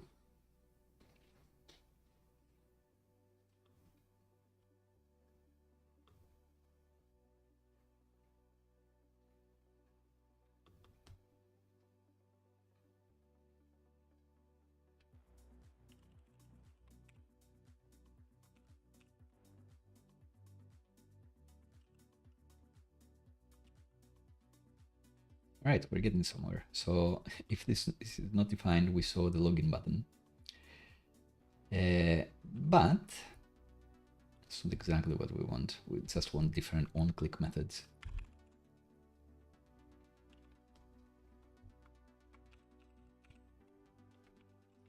So let's forget this ever happened.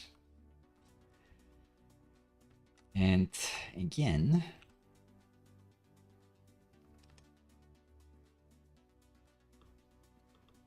this is gonna be if hard. There you go. So it does work. Let's look at it in the big screen.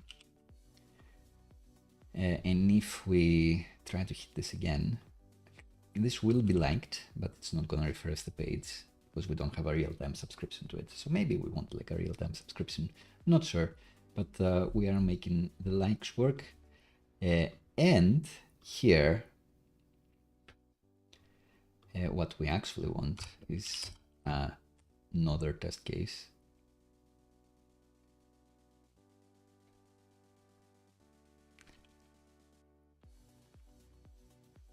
But if hearted is true,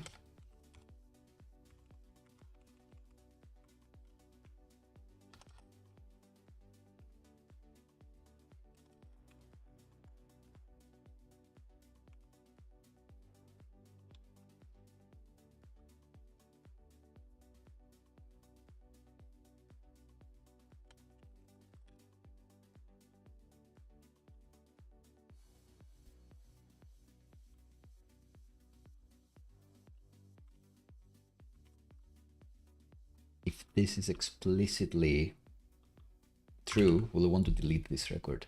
And to delete this record, what do we need to do here?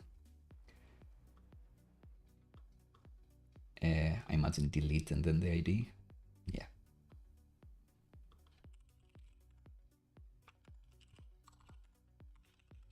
That one. Simple. All right. So let's see if this is gonna work. So you can see that this falls into place. We can like, that didn't work. Why not?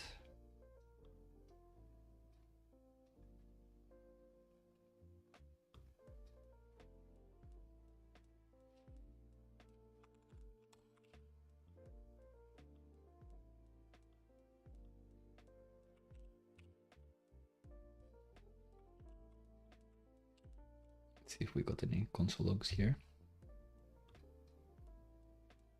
The requested resource was not found. What? Ah, of course, because this has... Ugh. Unfortunate. So we need the record ID, but this is like this ID. We cannot delete by this. Whoops. So yeah, can we delete in any different way?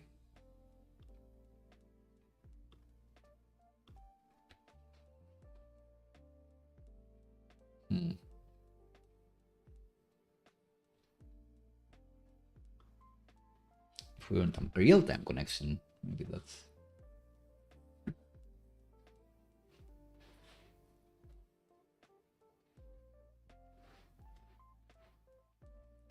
That's what we need.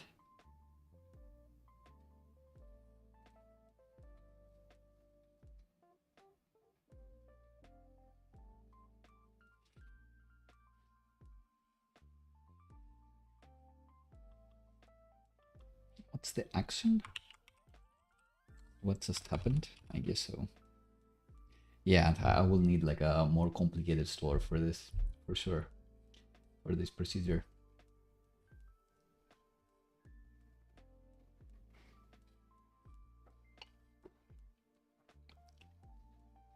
Yeah, but I think we're getting somewhere, and we only have like the client-side code exchange here. So we're not that far off. So the delete operation is not working because we need the ID of the record, which we can get, but it's not like the easiest thing in the world. So I'm wondering if we should refactor to have a better store for this. Our problem is that the server side, I don't think PocketBase is adding like any cookies here. It's only adding a local host, local storage cookie to use client side. I think we would be able to do some magic to make this available on the server as well, which we would do for the client side code exchange flow that we'll talk about eventually. But as it stands now, I'm not sure. What would we do? I think we want a nice store here. Like a users travels store or user hearts store.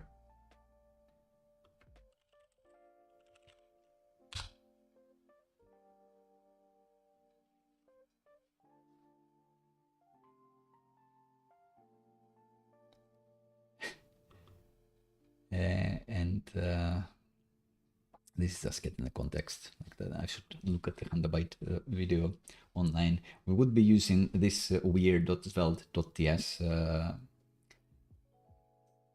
suffix, and probably like classes with getters and stuff. But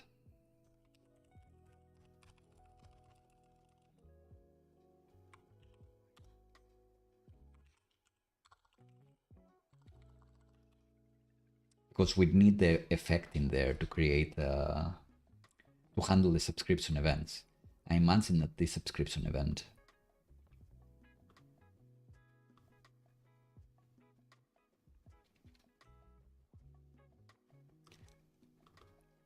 we subscribe to any chains, and because we have the rule to only view things that are related to our user ID, that's not going to be everyone's user likes. And then here, this action is going to be something like deleted or updated. I imagine. But then we'd need to handle our client-side store as well. So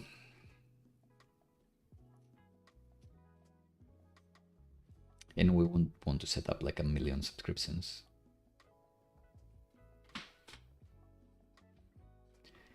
So let's try that. Refactor for subscriptions.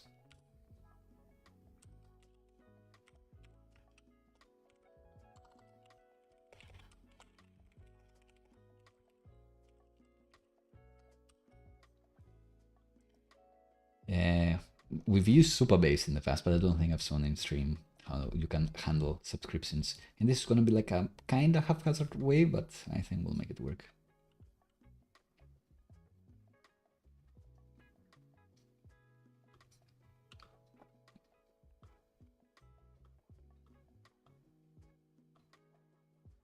So we've already authenticated, and we will be able to see only our own likes. Therefore, here in the travels route, instead of doing this request, where we just get the full list here, I wonder what would happen if we set up the subscription.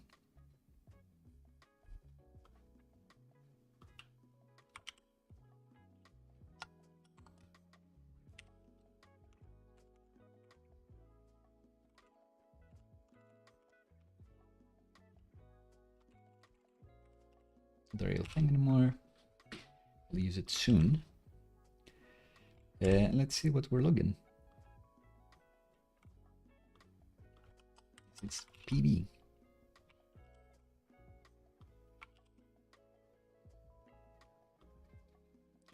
All right, so this is not bringing in anything to start with. Sure. So this travels to hard things. We still want it actually.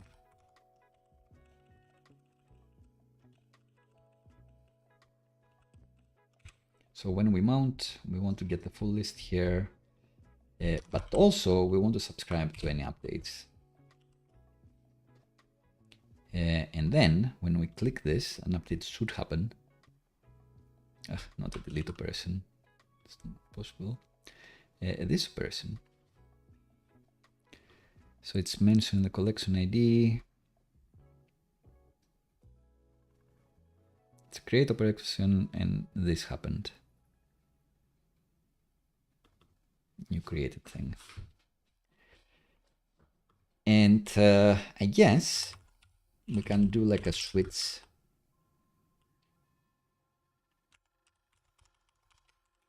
Action record here. And in the case of create,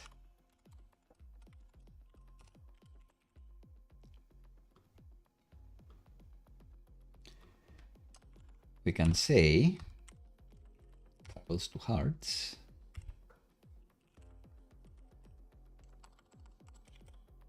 equals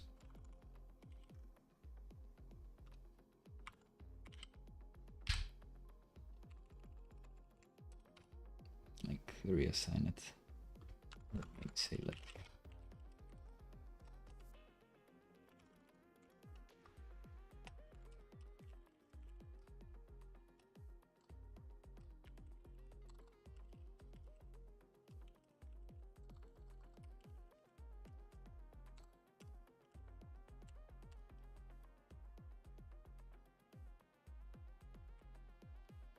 can I nest more things in the map?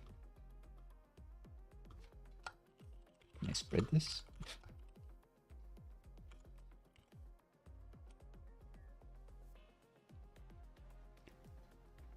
Record travel. Yeah, that is correct.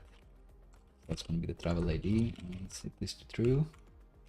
And the new travels to hearts. The travels to hearts becomes this.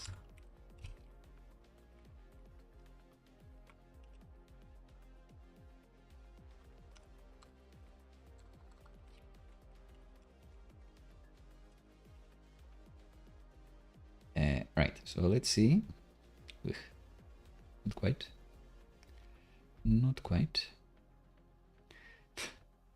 That's not how you do a map.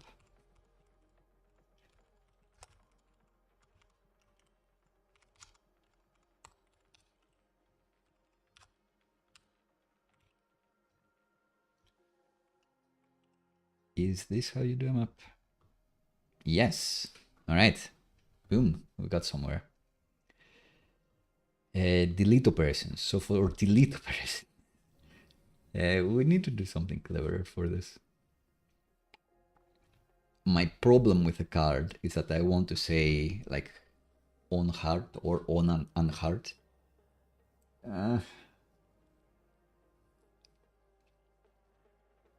this doesn't know like the like ID, and I cannot delete it. I could do like 2 operations to get the collection ID here, and then move on with my life and refactor it after the stream. Let's see. The hackiest thing I've done in months, years. So in the delete collection, how would I find this? Even.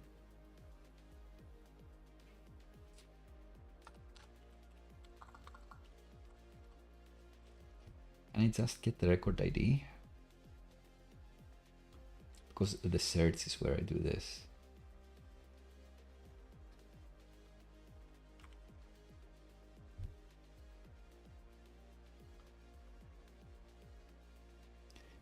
Which we should be doing in a repo as well. So let's have a look for this person. Yeah, get first list item. This is going to be the hackiest thing.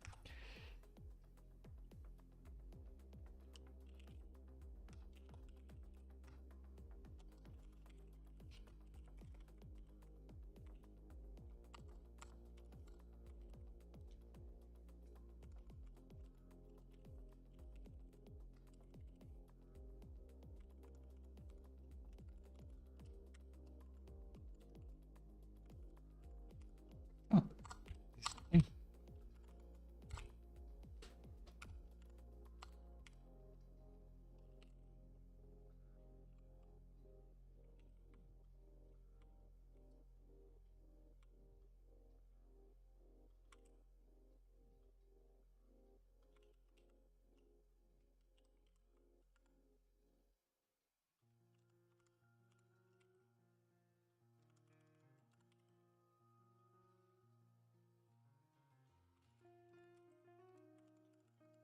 So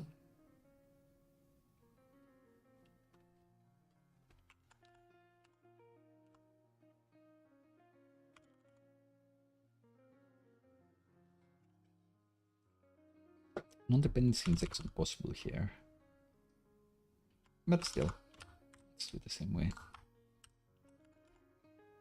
Yeah, non-dependent syntax is possible. It's fine.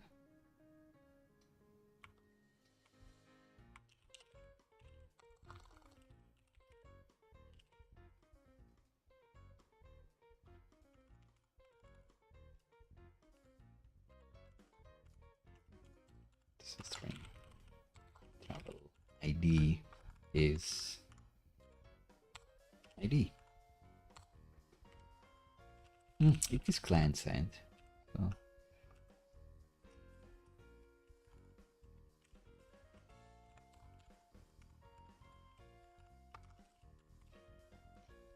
All right, so we have this record, and then I want to delete the ID of this record. And where do I put what to select?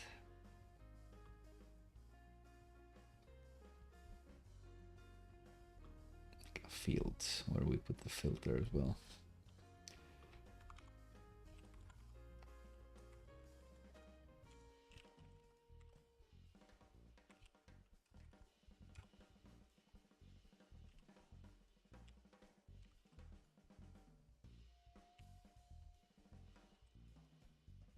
All right, does it work?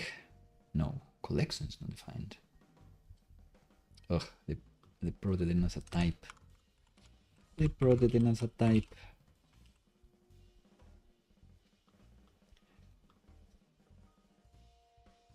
All right, and we got somewhere. Did I wait this? I did. I said that user hard record is this, but is that true?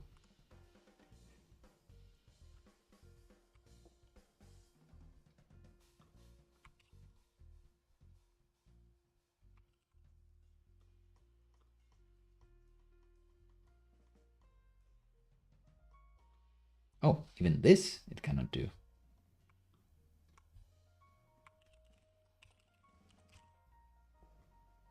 Ugh. So the filter is the first thing. As I said, not TypeScript, and I'm 100% less productive. Right, E is not defined. Great. I think we got the delete record. If I refresh, yeah, it disappears. Good. And now in the travels, this is not a real thing.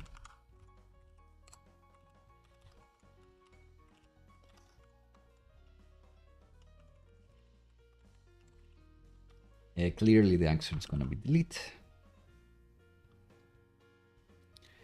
And then what do we get? I get the ID of the thing, or the travel of the thing. All right. So what it used to be. Good. That means I can do the same thing.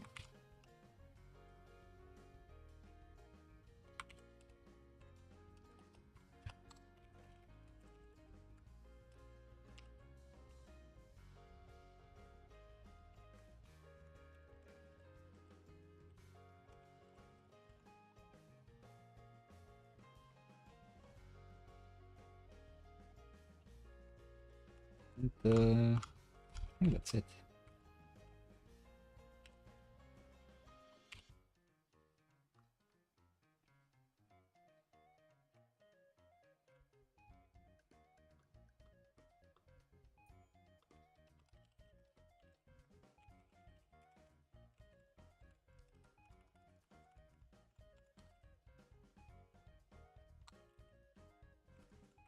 That's user hearted. Gonna be this, make it a bit more obvious.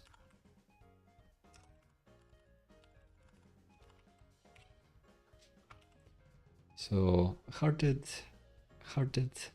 unhearted works. Awesome. Somehow we did it. Somehow we did it, but it's we have this disgusting thing, like every time someone wants to delete, they're like, we do a read operation. Not great, not the most performant thing. Like, we could have this information already. We could have it on the server. We could have it anywhere. But hey, it works.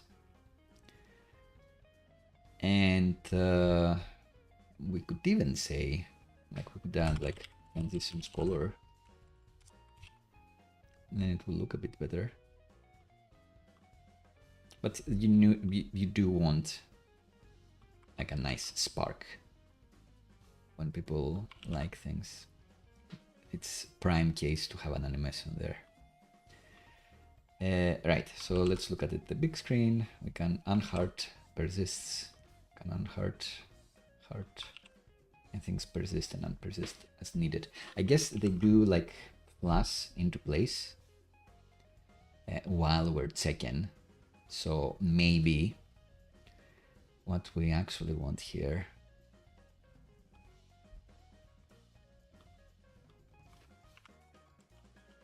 this could be map or null, and it starts as null, and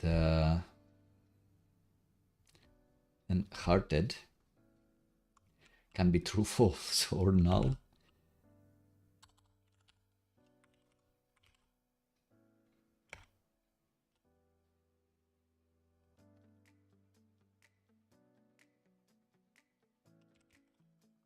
If it's null, it becomes this.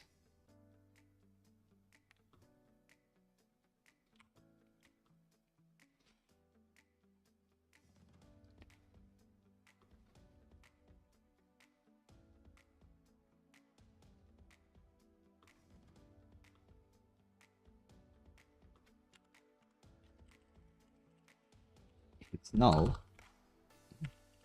pass null, or else do the get. But travel card, this is always given. It's boolean or null. If it's null, it means we don't know. So I guess this is where I was wondering about the button. If hearted is exactly null, then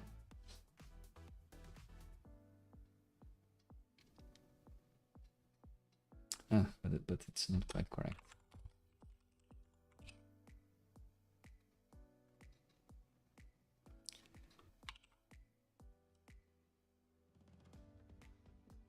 But it's not quite correct, this refactor.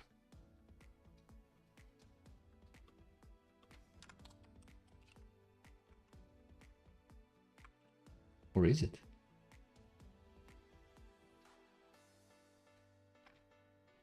Yeah, because it will give an undefined if it's unhearted.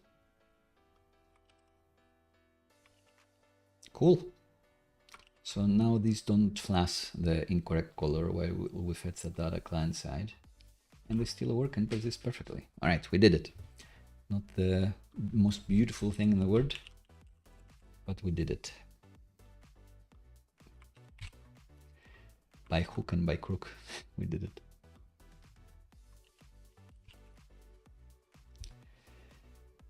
And I think that's it. Like functionality, let's say good enough with the subscriptions bonus thing here. So we did it in the end.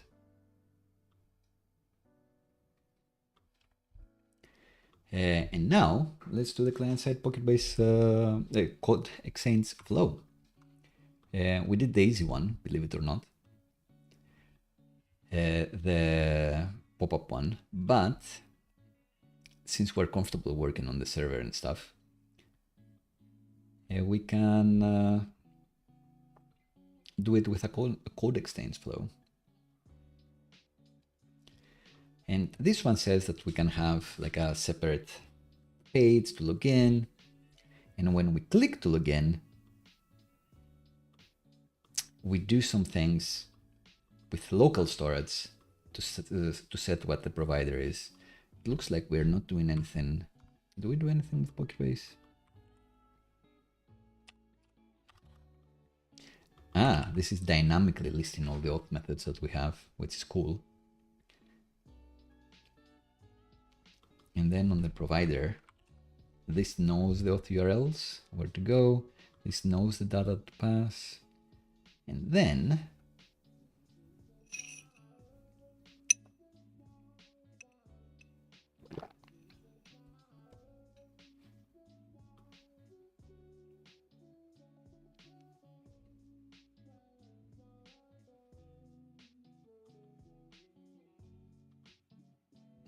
right, on click, it sets stuff in local storage, and because it's an anchor, it will get us to the redirect URL. Right, cool. And then we need a place to handle this request, where we can authenticate thanks to the code, or I guess the token. And it's still done client-side, but it doesn't need anything necessarily client-side here, unless there is an authentication method that needs a hash, which I don't think any of them do. To implement the OAuth flow, they must be returning things in query parameters or post parameters. not in has parameters. So we've done a few things on when we are doing server-side auth validation. So I think that's something that I will leave for next time to also do the auth flow. Because now, why would we do this? I guess the only way, login screen, let's say.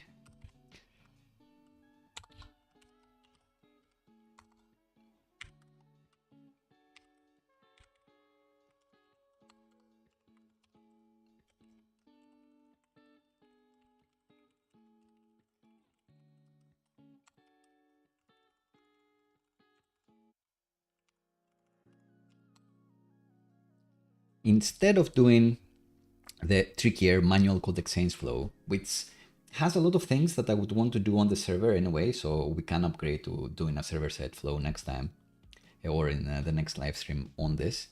We can still use something they have in this example here, which is dynamically fetch the authentication methods in a login page, which is cool. So if you have set up Google, then it will show up here. I think that's nice. So let's see how that would actually work. And we can take inspiration from other login pages that we have. So does Chrono have a login page? Surely, yeah, must have. So let's go to another JOHNNIFY repository, the Chrono app.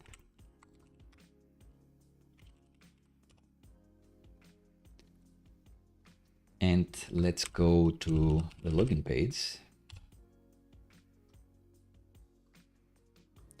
which has quite a few things, including Zod validation, but we won't be doing anything like that for now, let's say. Too complicated. Let's, at the login page, login route,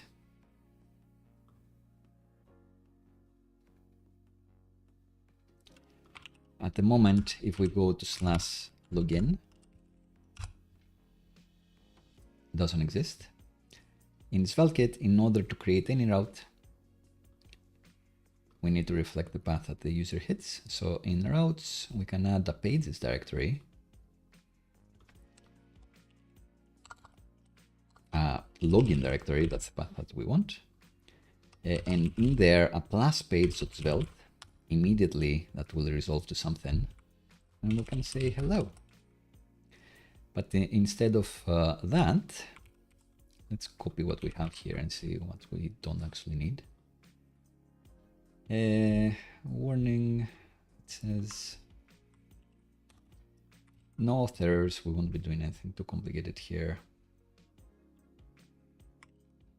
That's how the login flow, and then have to do putting login options here. We don't want this. We don't want the alert. We don't want the warning. We want nothing.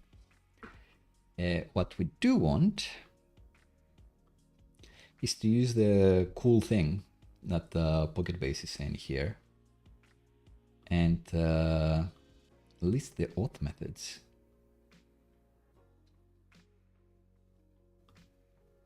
Do they use the auth methods again? No. So they just get the auth providers here. Sure.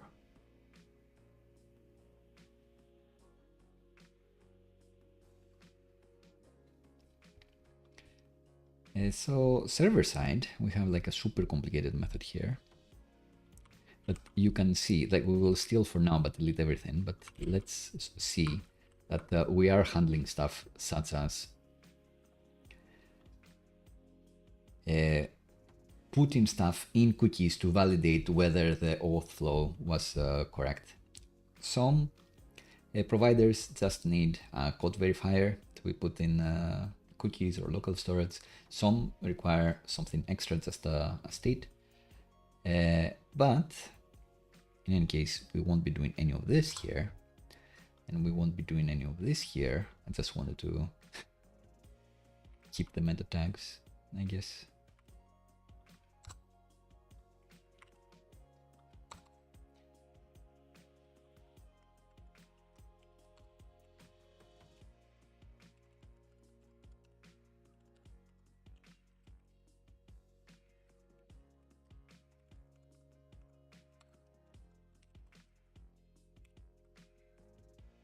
All right, so here is where I want to do this thing, the auth methods here, the thing which has auth providers.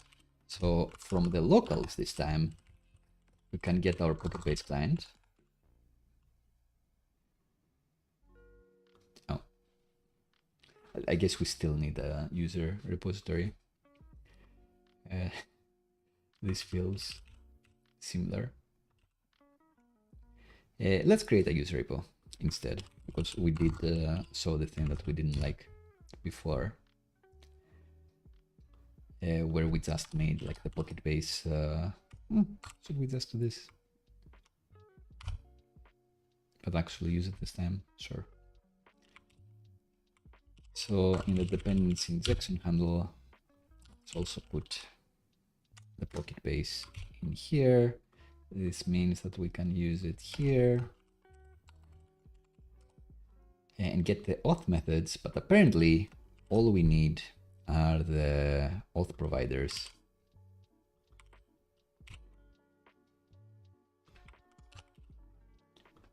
Return them.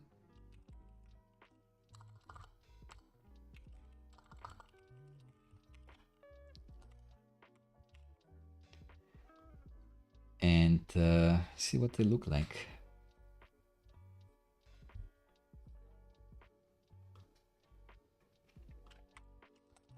So in data, we'll have auth providers, or providers actually. So it's data providers. It's provider. And I don't know what we'll do here. Let's see. Say, do something with me.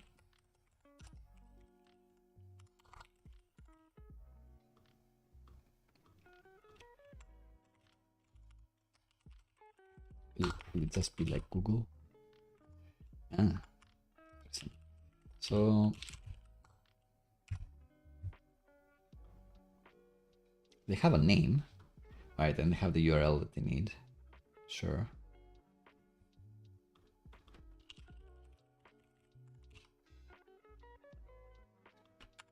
JSON provider name, Google. All right. Cool. So in the Chrono app, as a reminder, we can click login here and we can log in with Google, which is exactly what we want. So in the Chrono app again, go to the login page. And I guess we have the social login form, which we could copy, and we will. But it will look a bit different because we won't be using SHOD now. So no super forms for now, no super form stuff. We will use the Google component and buttons, no schemas. It will have providers. It's going to be an array of strings. I guess at some point we will have like specific providers. We'll get the providers out. Nothing with this stuff.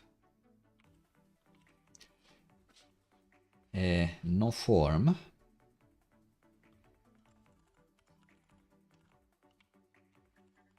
No disabled values, whatever.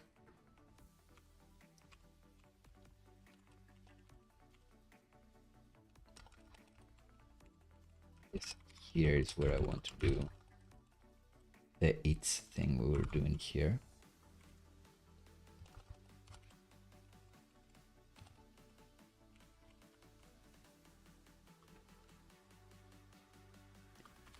So not disabled, let's say no value. Login with was capitalize. Provider name.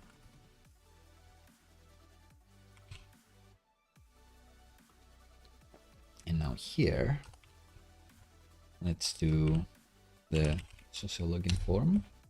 Providers are gonna be data providers.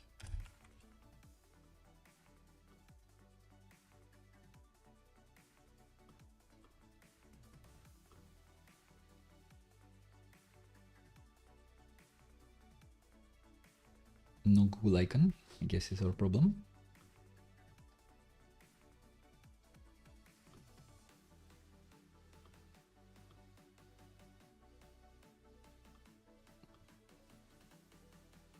no Google icon. We'll fix this by adding a Google icon. Done. Not quite.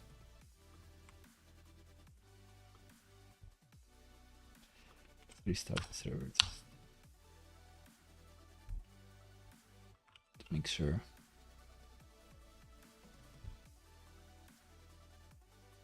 Data is not defined, it says. Where is data? Data, not data providers, just provider.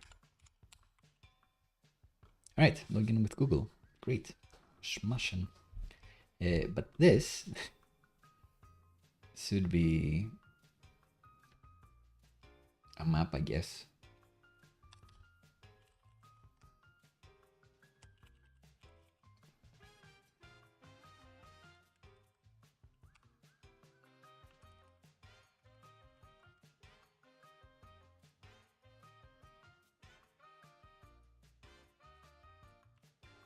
So this guy,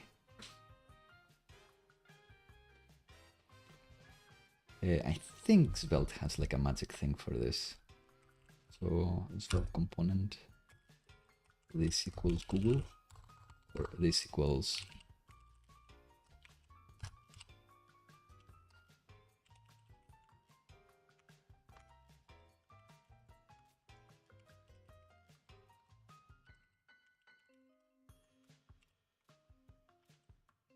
so it works. However, components are dynamic by default. What? Svelte 5.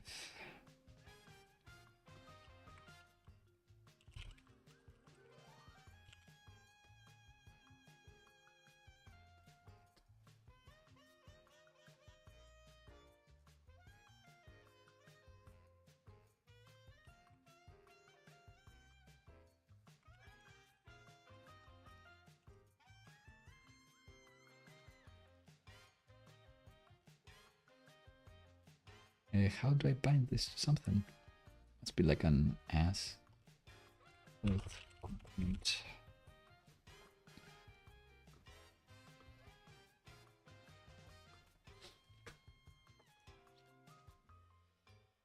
Component into this.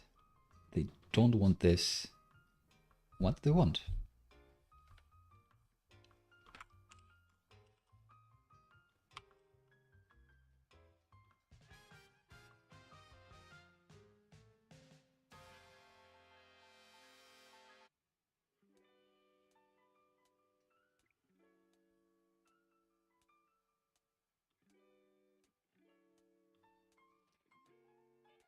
Is it Svelte element?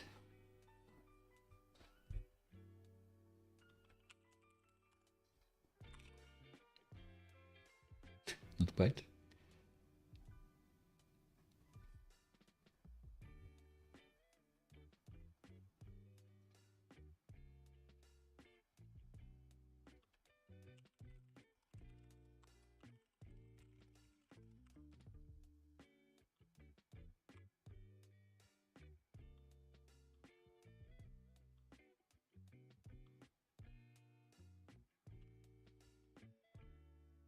The component into this. This is bind. Yeah, this is Svelte 4.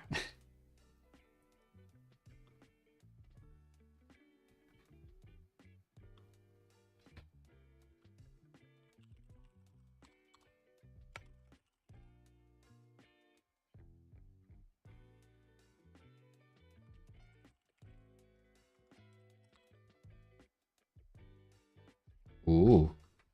Right, here we go.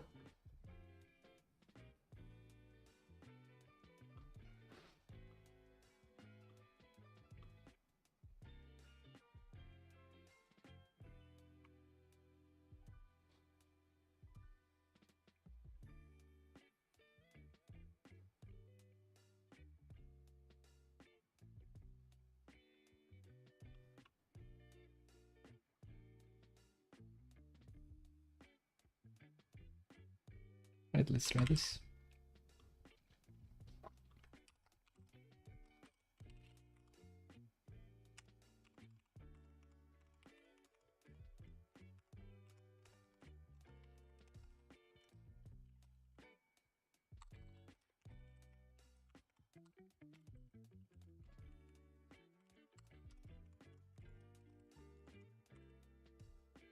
right, this is how you do it in Svelte 5. We learned something today. And what's this about? What's this about?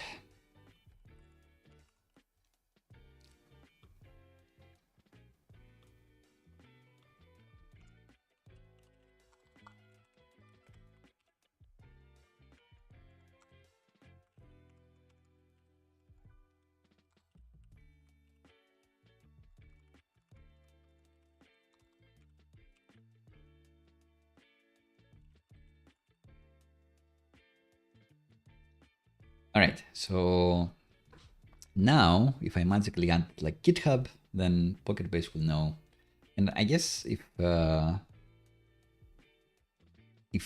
hadn't set this up in production, then I could actually send a message that there is no login yet. This is kind of cool. Like ensures that you only show the providers that you've actually set up. Quite nice. Quite nice, but it doesn't work yet. We need a few more things. So the href. Oh, it needs a few things, actually. Or no, it needs no things because we'll cheat and do the same thing as we did here. Sure.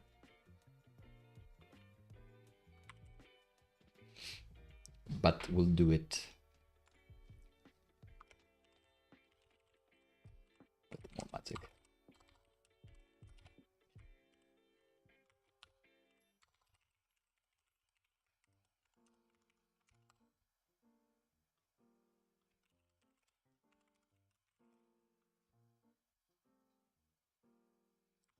What did we do with that heart?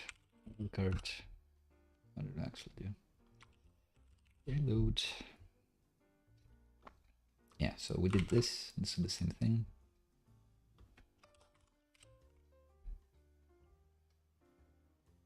Ugh, but we need access to PB again.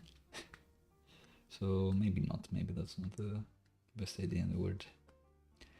But it is the layout that has access to this. All right, so even this page will have it. Sure. So let's get this guy.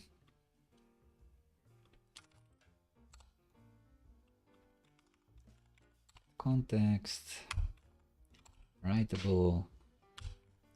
And PocketBase. The good things. But this is dynamic.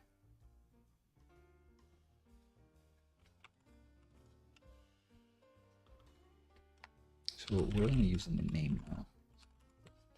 Do this. Do this. And do this. All right, so I expect when I click the button, I get the new tab to log in with Google, and I do. Good. Good, beautiful. There is no way to get the login page. Let's say in the side nav.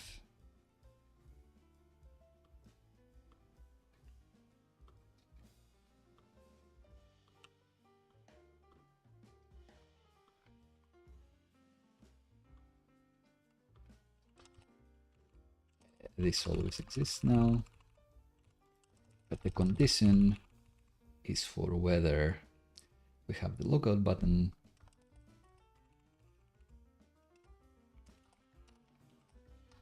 else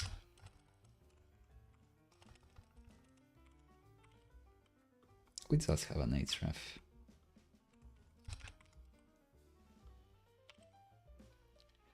To the login page. So let's say we log out and we get to the login page. Cool. Not too bad.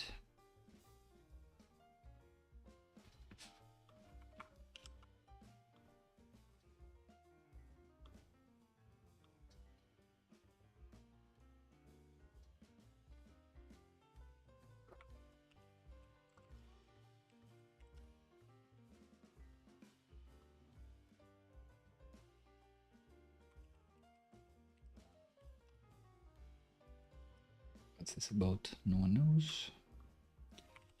If I remove it.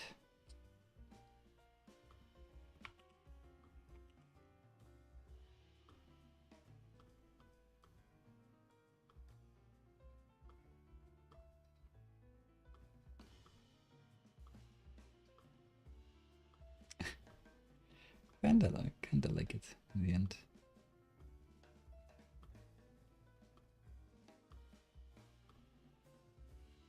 All right, so I think this should be it for today.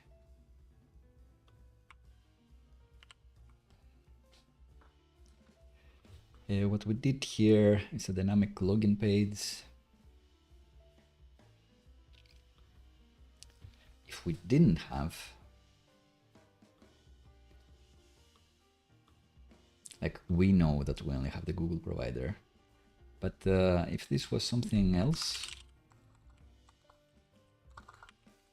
what happens? Yeah, nothing good. So let's say defaults to, do we have like a default icon or something? Power.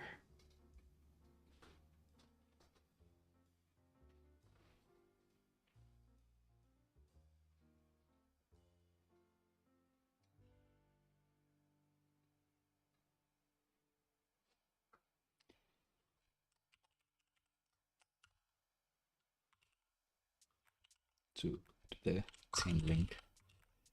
So if we don't have the icon, then it falls back to some icon. Not the best one, but decent. All right, looks fine. Looks good even. Should I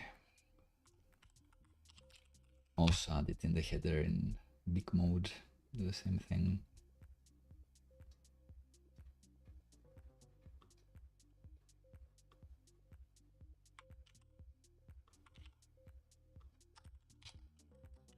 Else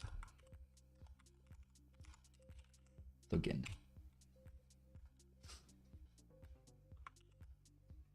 And I won't put it in hero page. Mostly we want people to be here. Cool. I think we're done. We'll show server-side flow next time, or next time we'll do this. Not necessarily this Friday, depending on what you ask me to. Oh, it's Friday already. It is Friday. Sometimes I lose count of days. So Tuesday is the next stream we're gonna do. I don't know if we'll pick up on this, depending on what your reactions are. If you want to show more, please let me know. If we do keep going with this, it should be the server-side context exchange flow.